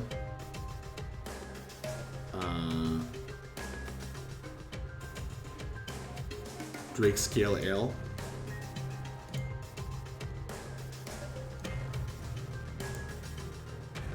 And how much do they charge? How much do you want to buy? So is it a spirit or is it a beer? Oh, you want a spirit, not yes, not a beer. Okay. Well, That will probably be Flaming Bull rum. How much for a shot? Oh, just a shot? Yeah. That will run you, wow, 8 silver a shot. Can I make it an even 10 if I can keep the glass?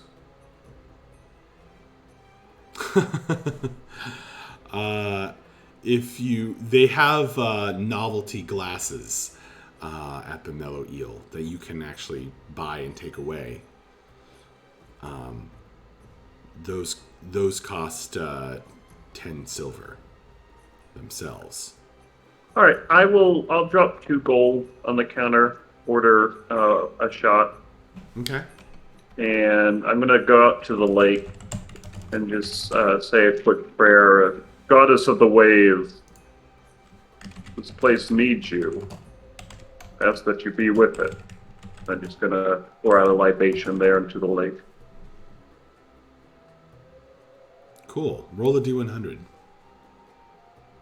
And add your...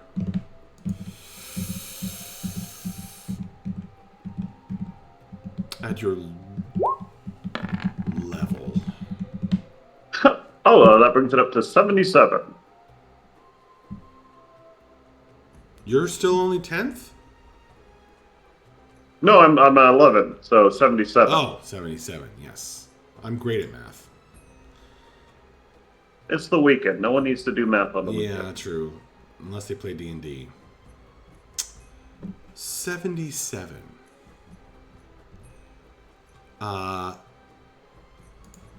Breath, you feel...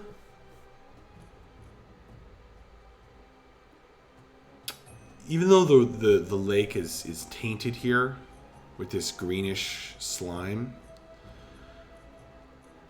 almost as if in response to you pouring the libation, you see some waves shimmer on the surface of the water, and looking out over the sun-dappled lake, you feel a certain peace stealing over your heart.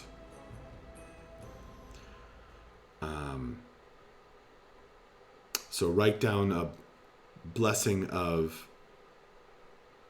a feasty on your sheet, which is a one-time reroll on a wisdom save.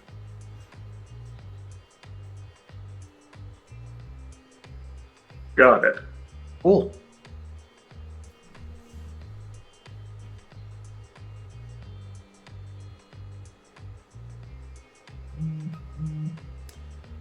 You guys heading out? Yeah. Once he woke up, Vapos is gonna go look for a place to buy some horses. Okay. You can get those at the Rope and Open. Cool.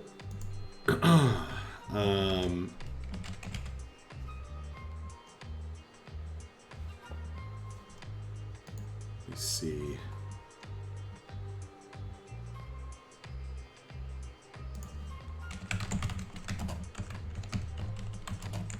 So horses, huh? Yeah. Looking to get 5 if we can. Carrie doesn't really need one. She'll fly. Unless you want the 5th as Well, like a pack. Horses are not cheap. They have several available. They do have 5 horses. They also have several ponies for sale. Although that may not be what you're looking for. Yeah, they probably even not. have a couple of war horses for sale. Nah, I don't think any of us need a war horse. Yeah, I don't think so. Okay.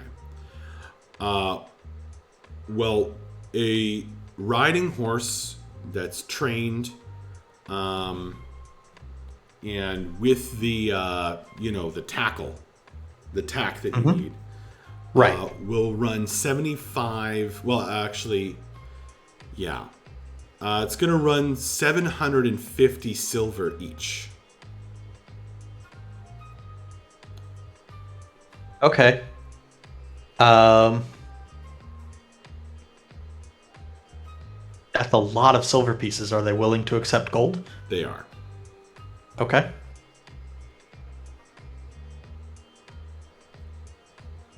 All right. Then yeah, I will buy. I guess if Akiri doesn't want a horse, then I'll just buy 4. Okay. Make a perception roll when you buy the 4 horses and tackle with gold. Okay. It's a 13. Okay. Thank you. Okay. They seem like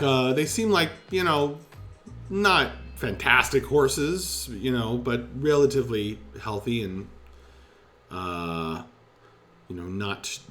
too broken down old nags. Okay. Yeah, could I make an animal handling check to kind of inspect them a little bit better as well? Sure.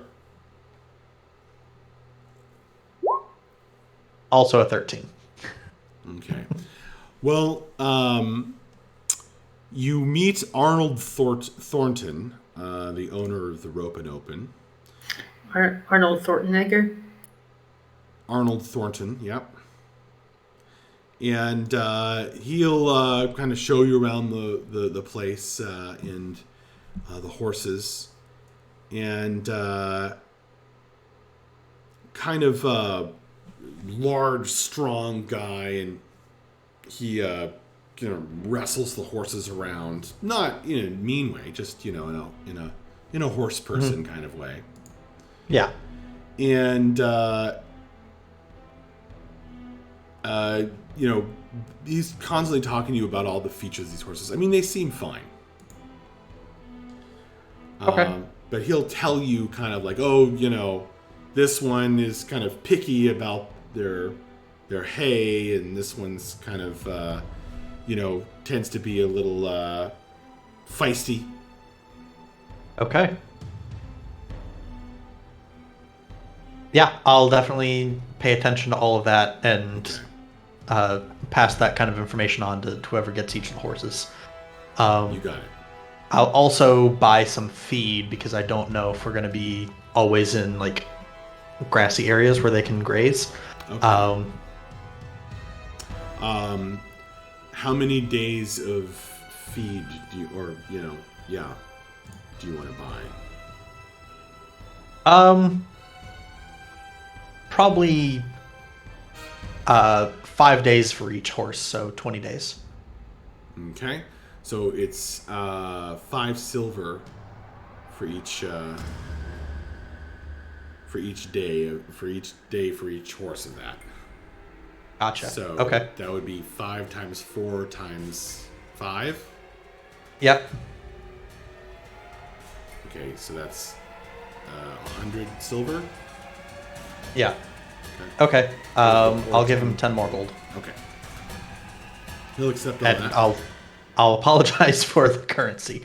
But yeah, all right. Then I will lead the horses back to the tavern. Okay. No problem.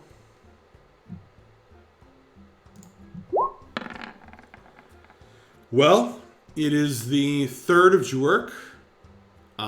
It is midday at this point. You have 4 horses now. Yay! All right. All right, let's get out of here.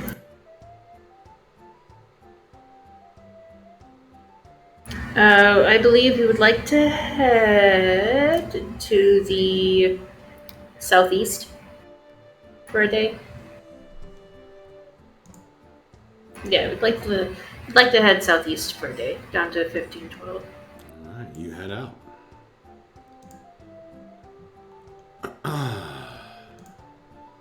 You bid your farewells to Arkney, and here we are on the map. You are heading southeast out of town. Roger that. Can you...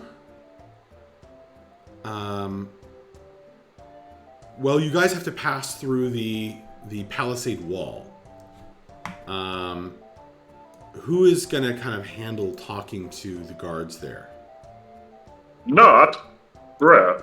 Yeah, volunteer Bella.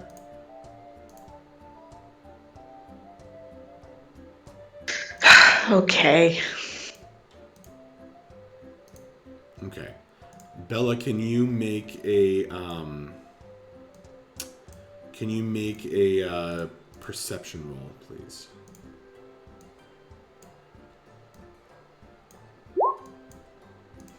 That's a 12. Okay. I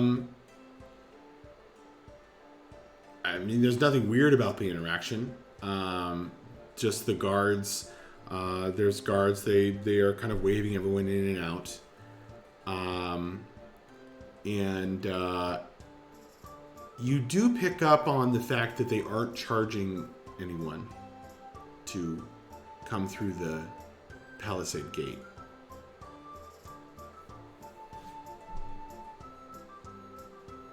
Okay. But otherwise, you guys make your way past the farms. You see the magical, the enchanted farm implements and tools tilling the fields, and pass through the busy, somewhat busy gate. You're actually going to be breaking away from the road here as you head southeast. No, yes. Did you say southeast or southwest? Southeast. Southeast. Okay. Yeah. So you're breaking away from like the main sort of road that would lead toward Taurine, and you are heading off. There are pathways here. You're in farmland. But there's not like a big road. There are lots of Arkangard here. And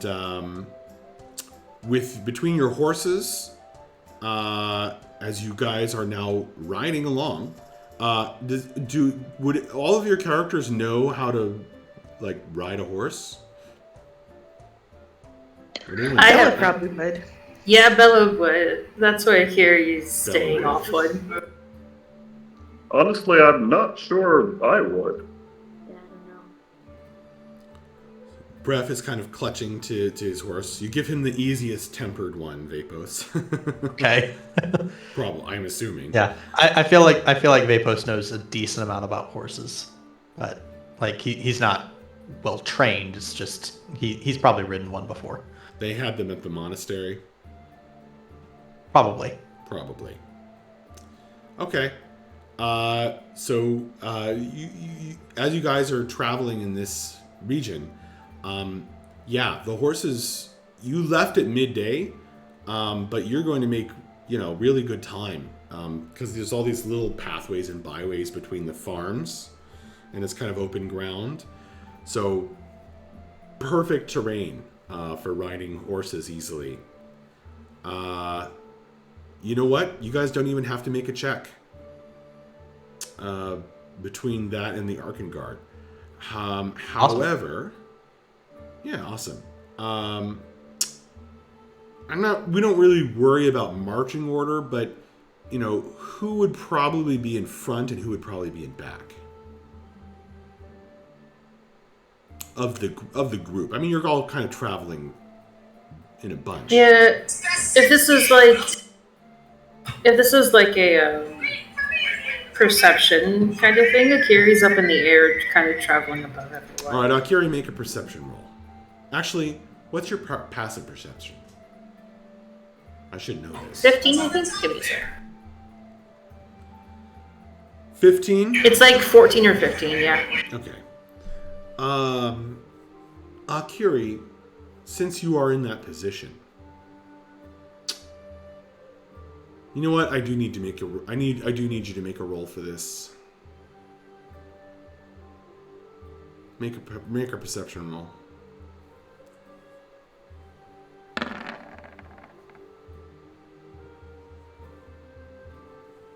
C17. Okay.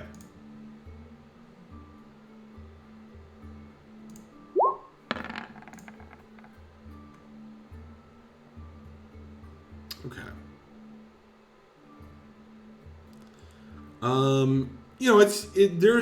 There's quite a few other people out and about traveling. You will notice that as you go, there's lots of people that are traveling near you. You do notice, Akiri, that there's like a group that doesn't seem... They're also mounted.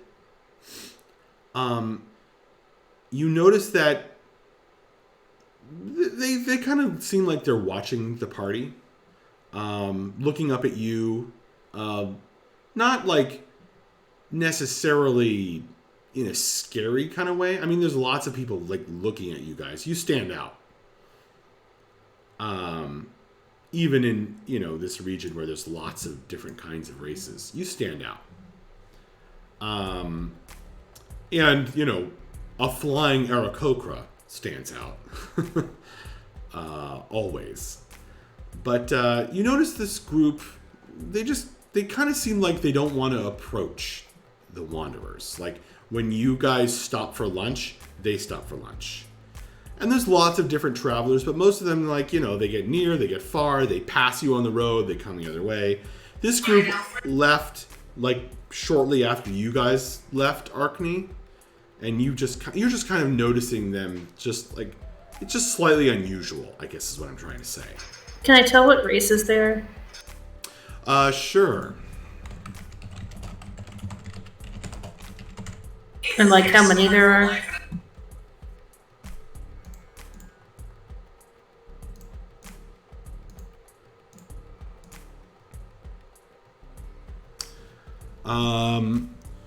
There's what appears to be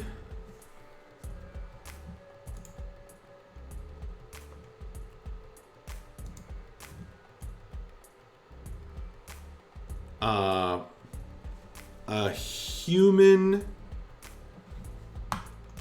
and several elves.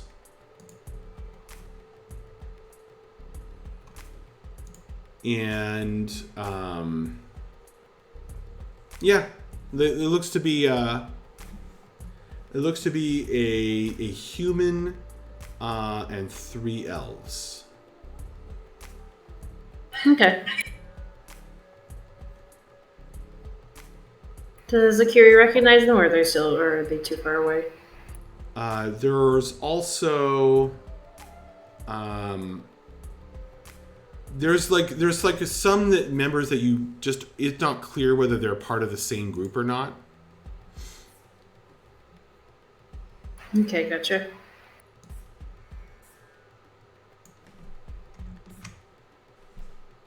Whoops.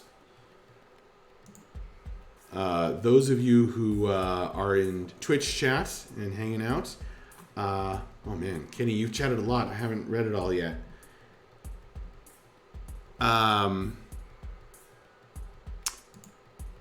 Sorry. There's some people that it's not clear whether they're part of the same group or not. But they're kind of hooded and cloaked figures nearby as well. Did you ask me a question just now? Sorry, what was that, Max? Did you ask me a question? No. Okay. Kenny has been giving you guys lots of advice in Twitch chat. I'm sure it's all excellent, too. A lot of people are opportunistic. Starting violent never tends to be good. If they're intelligent at all, criminals will spot check and see if you're unaware or weak. Just knowing that you see them and being well armed stops a lot of fights before they ever start.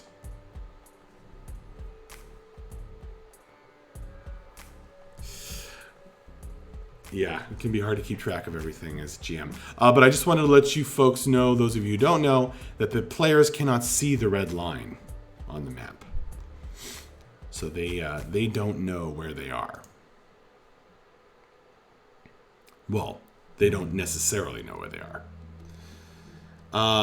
But you guys make a day's travel in half a day.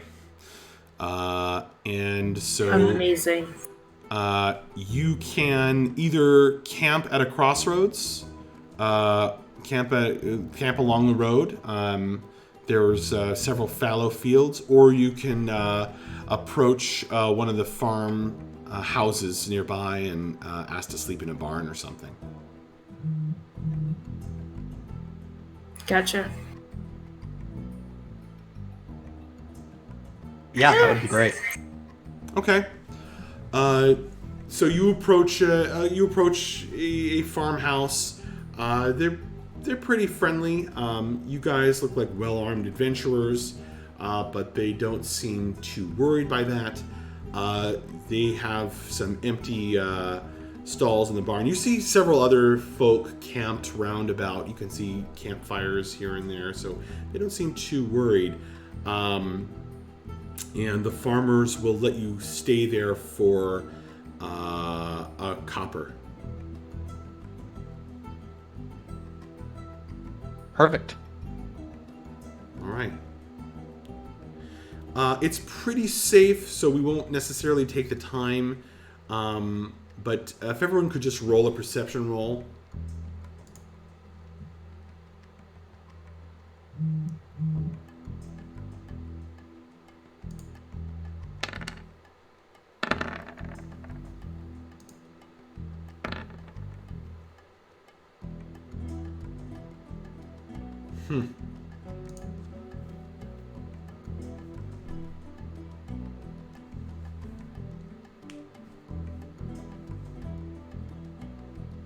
Okay. That night, wrapped up in your bedroll in the straw,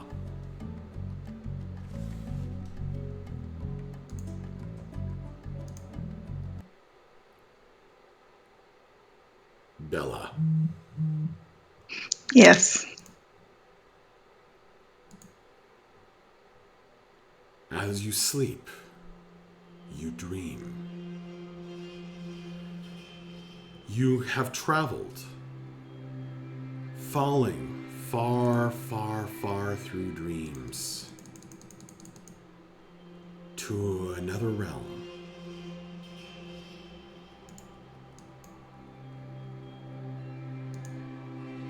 A far distant place, lit by bluish light. You are crouching. You guys should see a black screen. Do you see a black screen? Yep. Yeah. And you are crouching down on what feels like smooth tile.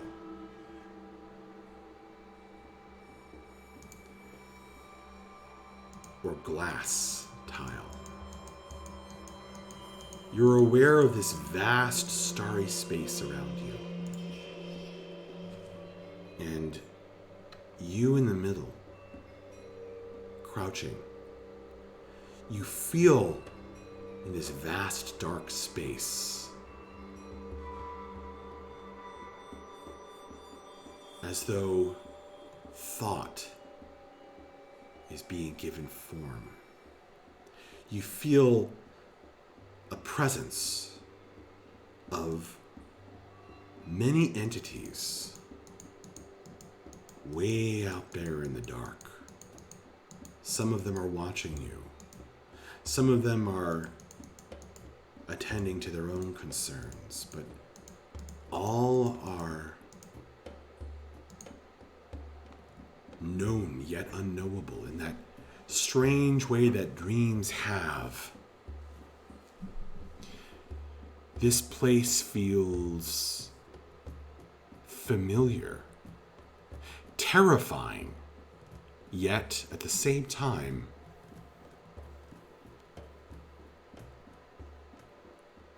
full of wonder and possibility. And your consciousness widens out bit by bit, encompassing this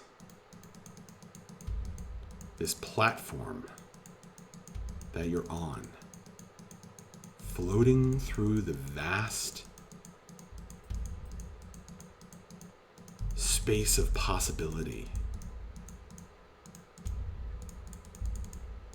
On these rainbow glass tiles.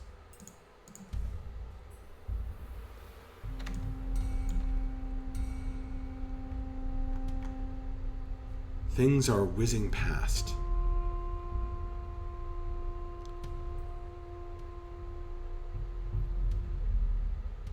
Do you want to do anything in the dream? I guess I'm gonna stand up and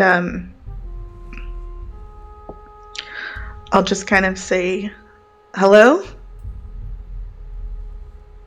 Your voice sends a ripple through the floor, like a stone thrown in a pond. And even though the space around you is vast and dim, you feel as though your voice echoes infinitely out. And you feel, in response, vast unknowable entities look up, awakening. Just as Do you I awaken have the next do I have my morning. stuff with me? No, you're completely naked. Shoot. And Shit. you just noticed. Well, that's awkward. But not cold. You're warm. Even though it's dark, you feel like there's sunlight on your limbs. All right. You On a whim, I'm going to start reciting poetry. you wake up the next morning. Sunlight Shoot. indeed coming through the cracks in the barn walls. However, Vapos, Yes. you dream.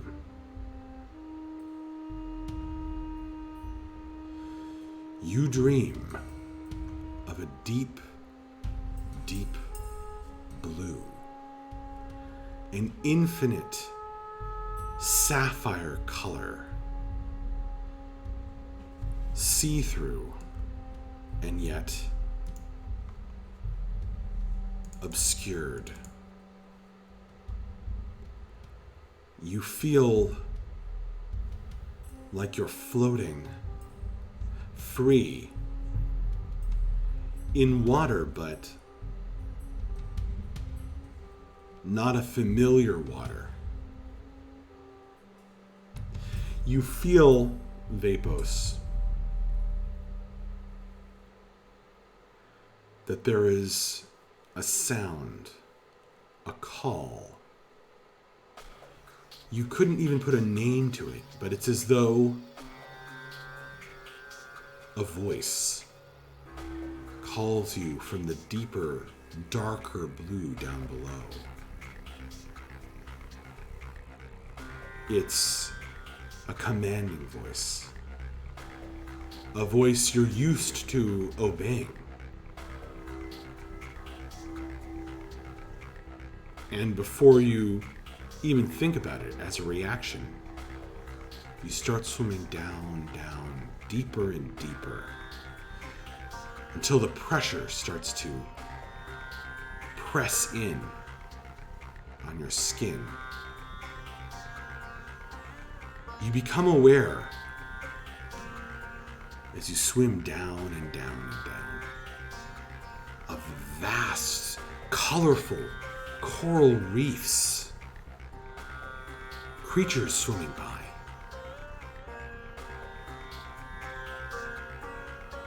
go further down. The voice is calling you from deep, deep within a dark space farther down. But its call is no longer controlling you. Do you want to do anything in your dream?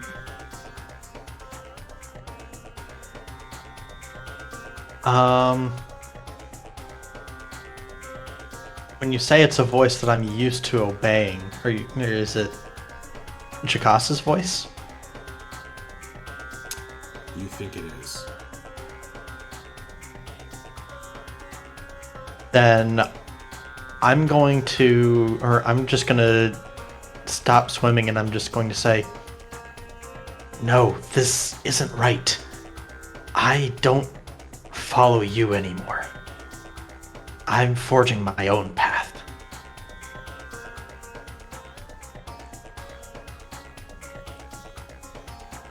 A creature swims out of a hole in the coral reef nearby.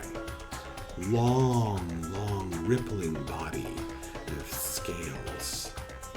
This eel regards you, fixes you with a tremendous eye.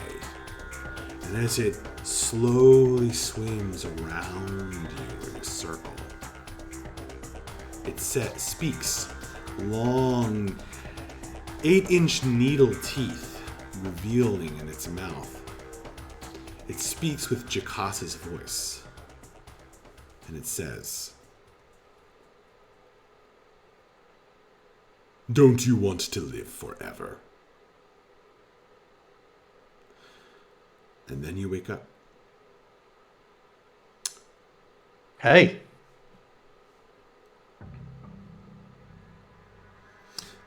You're in a barn.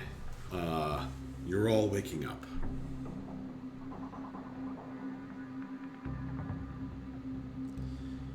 You blink away the sleep from your eyes, and you can hear the farm work starting nearby.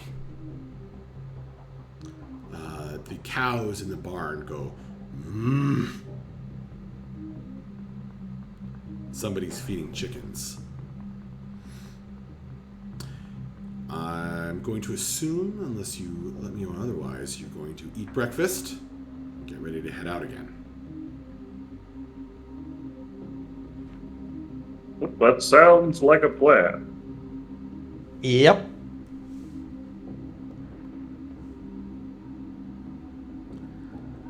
Okay.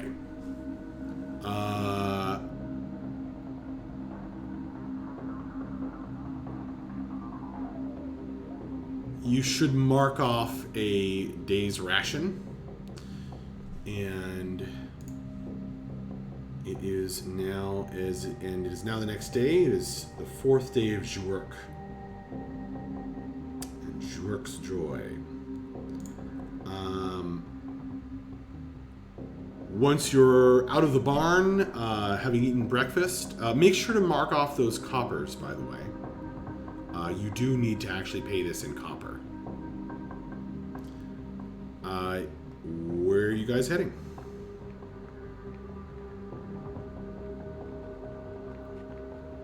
We are going to go down southeast again to 1613. And then halfway through the day, halfway through that one, we're going to pivot and head south. Okay. So we're just kind of doing like a big arcing curve from southeast to dead south. Got it. It's kind of funny. Well, as you travel, the roads or the little pathways are gradually going to get worse. There's going to be fewer and fewer farms, more and more forest, and you see the mountains rising up, the great mountain range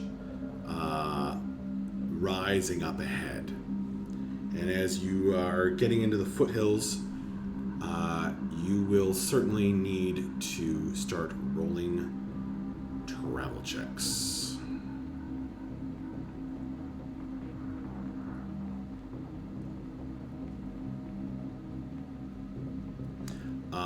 Akiri,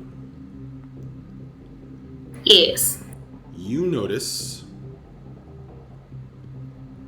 that the group,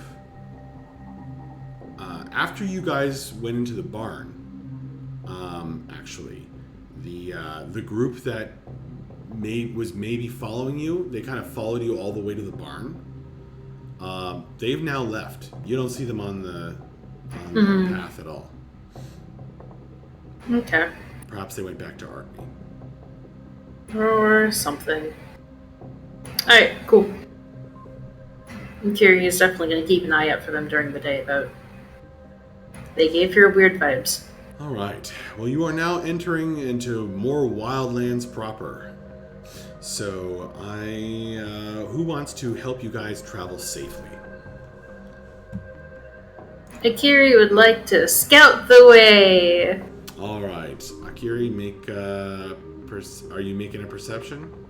Yeah, I am. All right, perception, and you get +2 temp HP.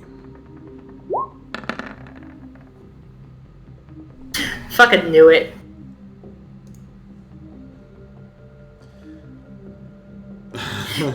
That's an 8.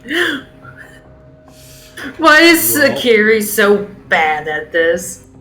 As you leave the Arkangard and the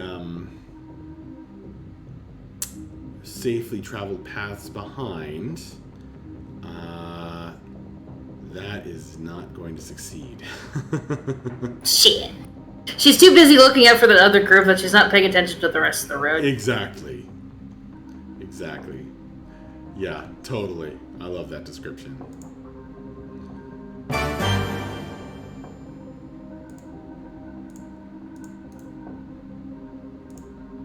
So that is actually an X.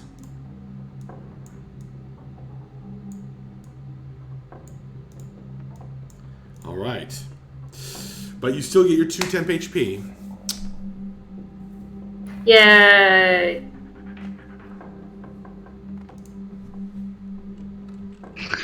I'll jump in with a performance check.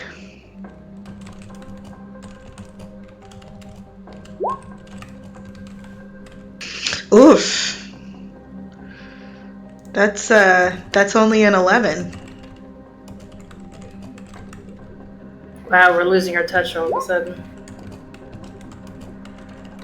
I guess so, yeah. Yep. So you get 2 temp HP, Bella. Oh boy.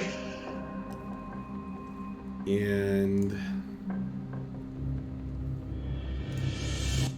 that is a fail.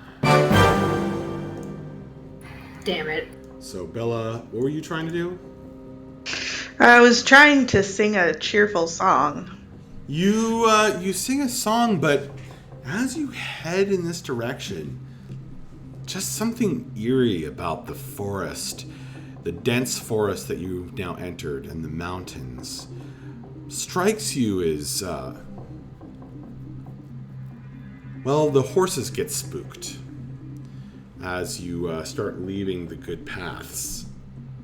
And there's something eerie about the land all around, and you feel like instead of inspiring your allies, it's just attracting a lot of attention from the local wildlife. You feel watched from the thick forest and the rocks and the foothills of the mountains. By the way, with the horses and the first part of your day being safe travel, you actually only needed 2 successes. Wow. Okay. But you Well, still can make it, guys. You still can travel safely. I'll give it a try. With all this unwanted attention around us, I'm going to use my eye as one who's spent some time in wild places to look for safe places that our horses can rest when we do stop for breaks, and make sure they can eat the grass and other things they need unaccosted. I'm hoping to go for a survival check. Go for it. Yeah. Or I can do that. Why not? Holy shit. What you the guys. fuck? I hope we had a random encounter planned, Max, because apparently we're doing one. Oh my goodness. Wow. It's okay. We haven't had horses yet. It's just a learning curve. Well, congratulations, guys. Damn it. All right. This is going to take a minute.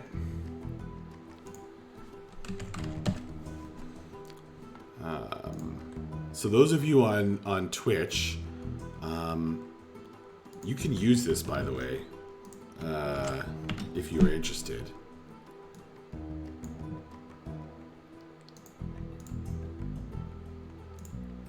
Okay. So I'm going to copy that. I'm going to pop this. So this is going to take me a minute, guys. This does not go well. So you are searching for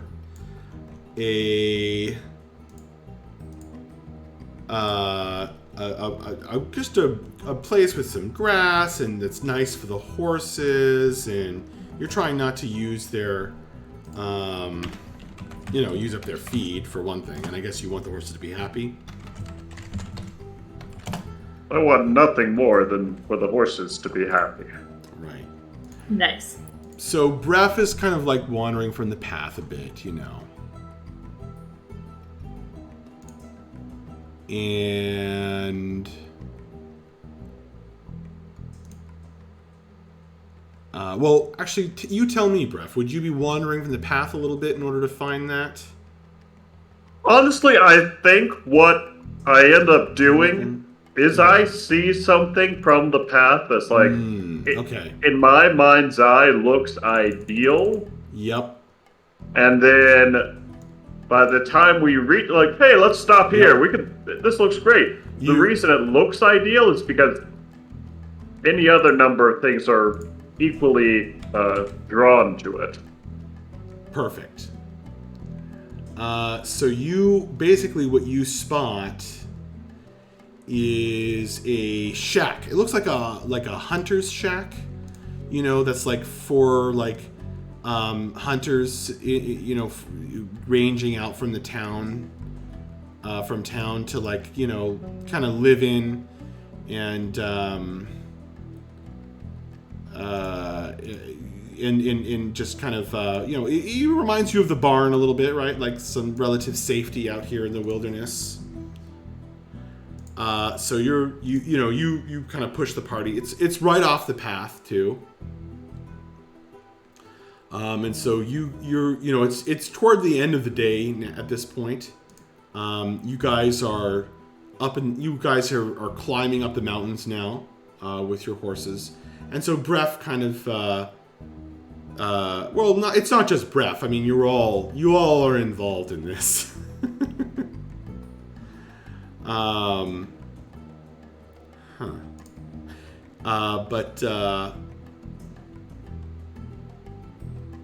you kind of gather towards this shack.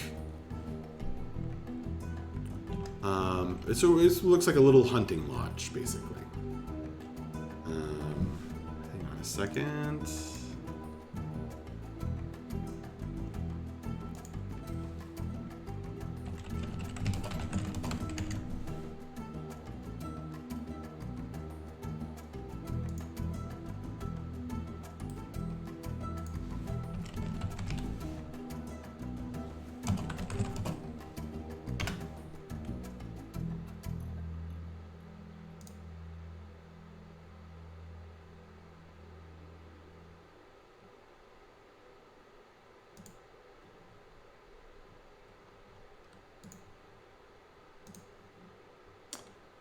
Okay. Boo. Um.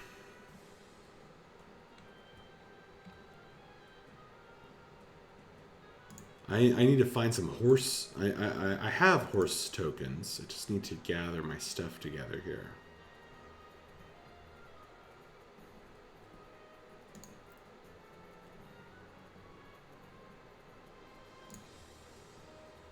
Okay.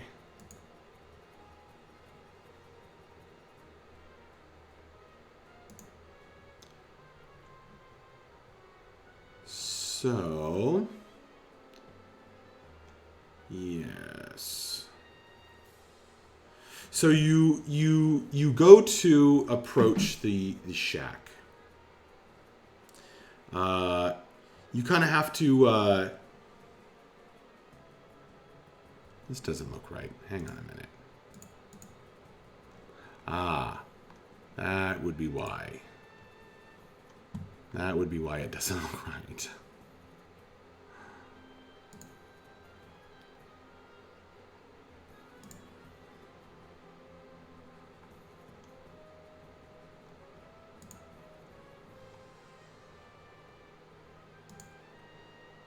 All right, I have to set something up properly here. Let me think for a second. Okay.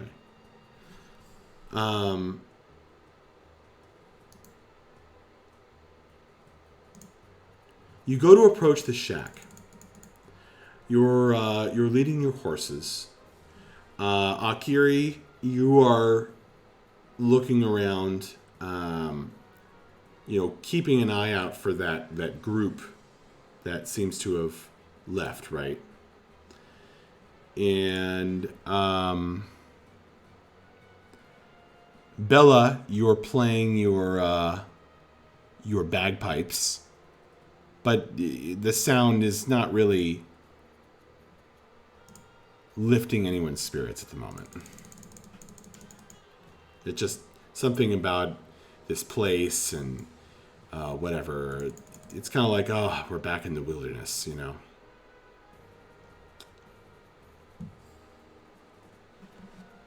And then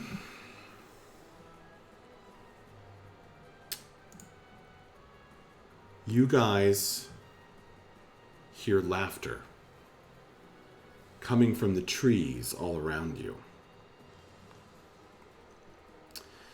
And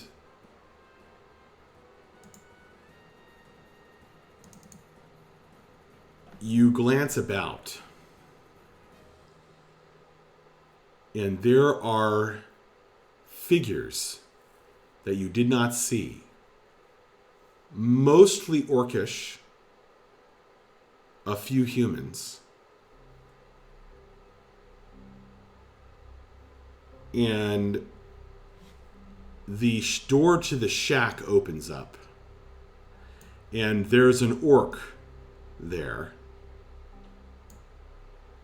with a big grin on his toothy face. Wonderful. And he says,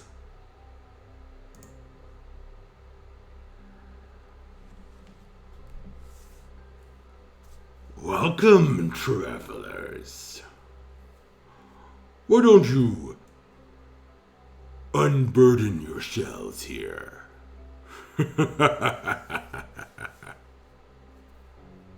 Looks very nice of you. How many of them are there? There looks to be quite a few.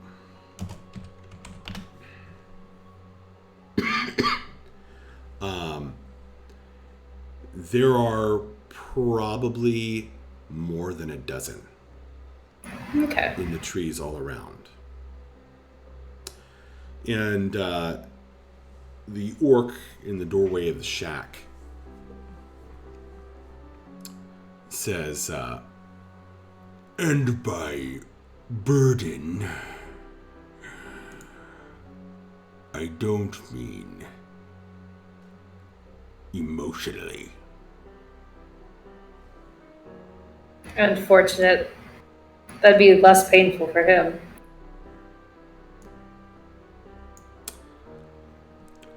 You are now a part of our destiny.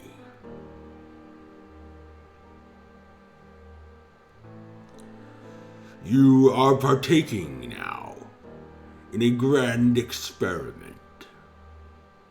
He's rather finely dressed, this orc. He wears armor, but underneath it are kind of like noble clothes, and the armor is finely crafted as well, with these kind of dark streaks of metal and spikes on it. Would any of you be familiar with like various kinds of metal? Definitely not Vapos. Yeah, probably not me. Yeah, not a curious, I would think. Well, his armor looks quite special somehow. And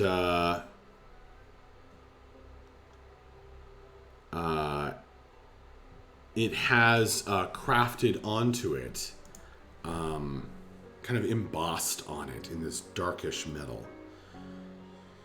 These jaws with big underteeth,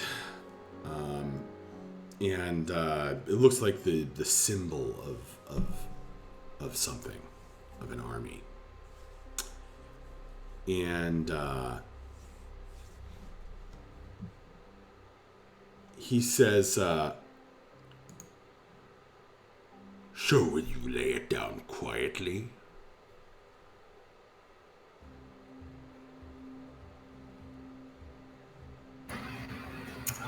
I don't know, guys.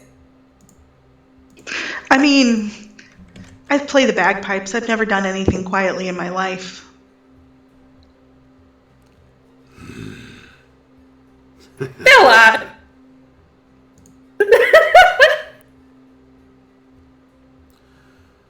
But you're so tired after your long journey. Not really. We kind of just started out. Yeah, we had some horses. They were kind of helping us the whole time. Yeah, Vapos is just gonna kind of start like winding his arm like he's working out a kink. Okay. He's just gonna say, honestly, I could use a bit of exercise. I honestly have to ask, what's a nicely dressed gentleman like you doing in a dump like this? Just hunting. It's a hunting lodge, after all. Like, are we talking like animals and normal hunting, or like random hapless travelers?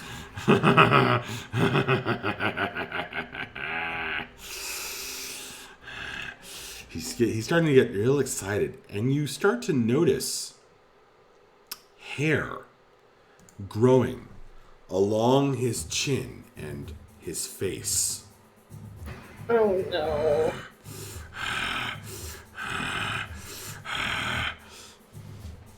You have made exceptionally poor choices in prey, friends. That's as may be. It looks to me like you're carrying a lot of extra weight in value. And it looks like your face is getting extra fuzzy. Food for our destiny. Oh no. And as he howls, he transforms. His body twisting, bones cracking, hair shooting out, and his armor grows with him as he grows larger in size. These cruel barbs lengthening and poking out, and the armor swelling as his muscles shift and ripple. It's quite a horrible sound, and he screams in excitement and pain as his face bones crack and lengthen, pulling forward into a wolfish snout. All of the orcs hidden all around howl as well and launch themselves into the attack. And that's when the ground starts rumbling as something begins to tunnel up from below. And that's where we're going to end today's session. Oh boy.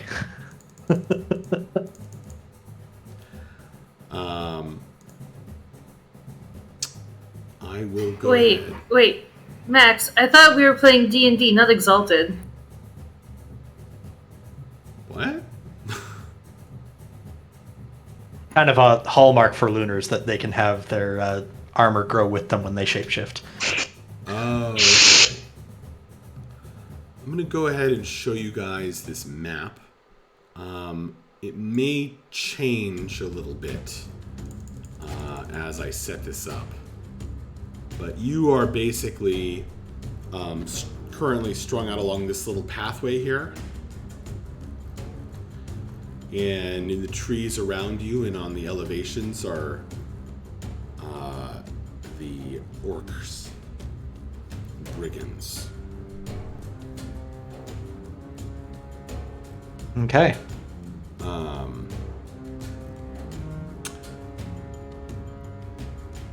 Yeah. And as I mentioned, the howl is answered by howls all around. So, including like unseen answering howls. Damn it, Breath, why couldn't you do this when you were like a were-tiger? Yeah, I'm sorry. All right. Well, I believe that some of you need to stop, right? Yeah, we gotta head out. All right. So we are going to stop there. Taladar says, "Great session. Cliffhanger on some graboids." Exactly, the man with the green name. Thanks, Kenny, for all the awesome ideas in chat. I'm going to have to watch the recording and read it all later. I didn't have the chance because I was just tracking so much stuff. Kenny also offers lots of advice for the party, which is cool, and talks about lore, so that's always awesome. Thanks for following Danielle. Yeah. And let's see. Time to get on there. All right. Well, that was a lot of fun, you guys. Yeah, that was awesome. Yeah, we got to play a full-length session. Man, a lot happened, huh? A lot got done. Experience. So, for at least one of the days of travel, you are going to get 100 experience per level. And for RP in town, go ahead and take 50 XP per level. So all told, that'll be 150 per level this session. Cool. And there we go. It's going to be real interesting to see what happens next. And over the week, you may see me just slightly altering the map and putting your characters onto it. I'm going to have to think about exactly... You basically are strung out along this path here with the horses. But I don't want to take, the time it would take to just put all your guys down right now. Just hold you hostage while I'm setting up the map. properly. So we'll do that. But you'll be able to log in and see it during the week if you like. Thank you to Jeremy, player of Bref the Barbarian. Thank you to M, player of Akiri the Cleric. Thank you to Danielle, player of Mavra the Fighter. Thank you to Kirsten, player of the Bard, Bella the Bard. Thank you to Corey, player of Vapos the Monk. You guys are awesome and lots of fun to play with. Thank you, Max. That was Thanks, a lot of Max. fun. Yeah, thanks for another excellent session. Yay! Yeah. All right. Well, we'll start next time with roll initiative. All right. Nice. Okay. All right. Bye, everybody. Bye, guys. everyone. Bye, all. Thanks for hanging out. If you watch this later, you are awesome. If you watch this live, you are awesome. And we will see you next time. Bye-bye. Bye. Bye.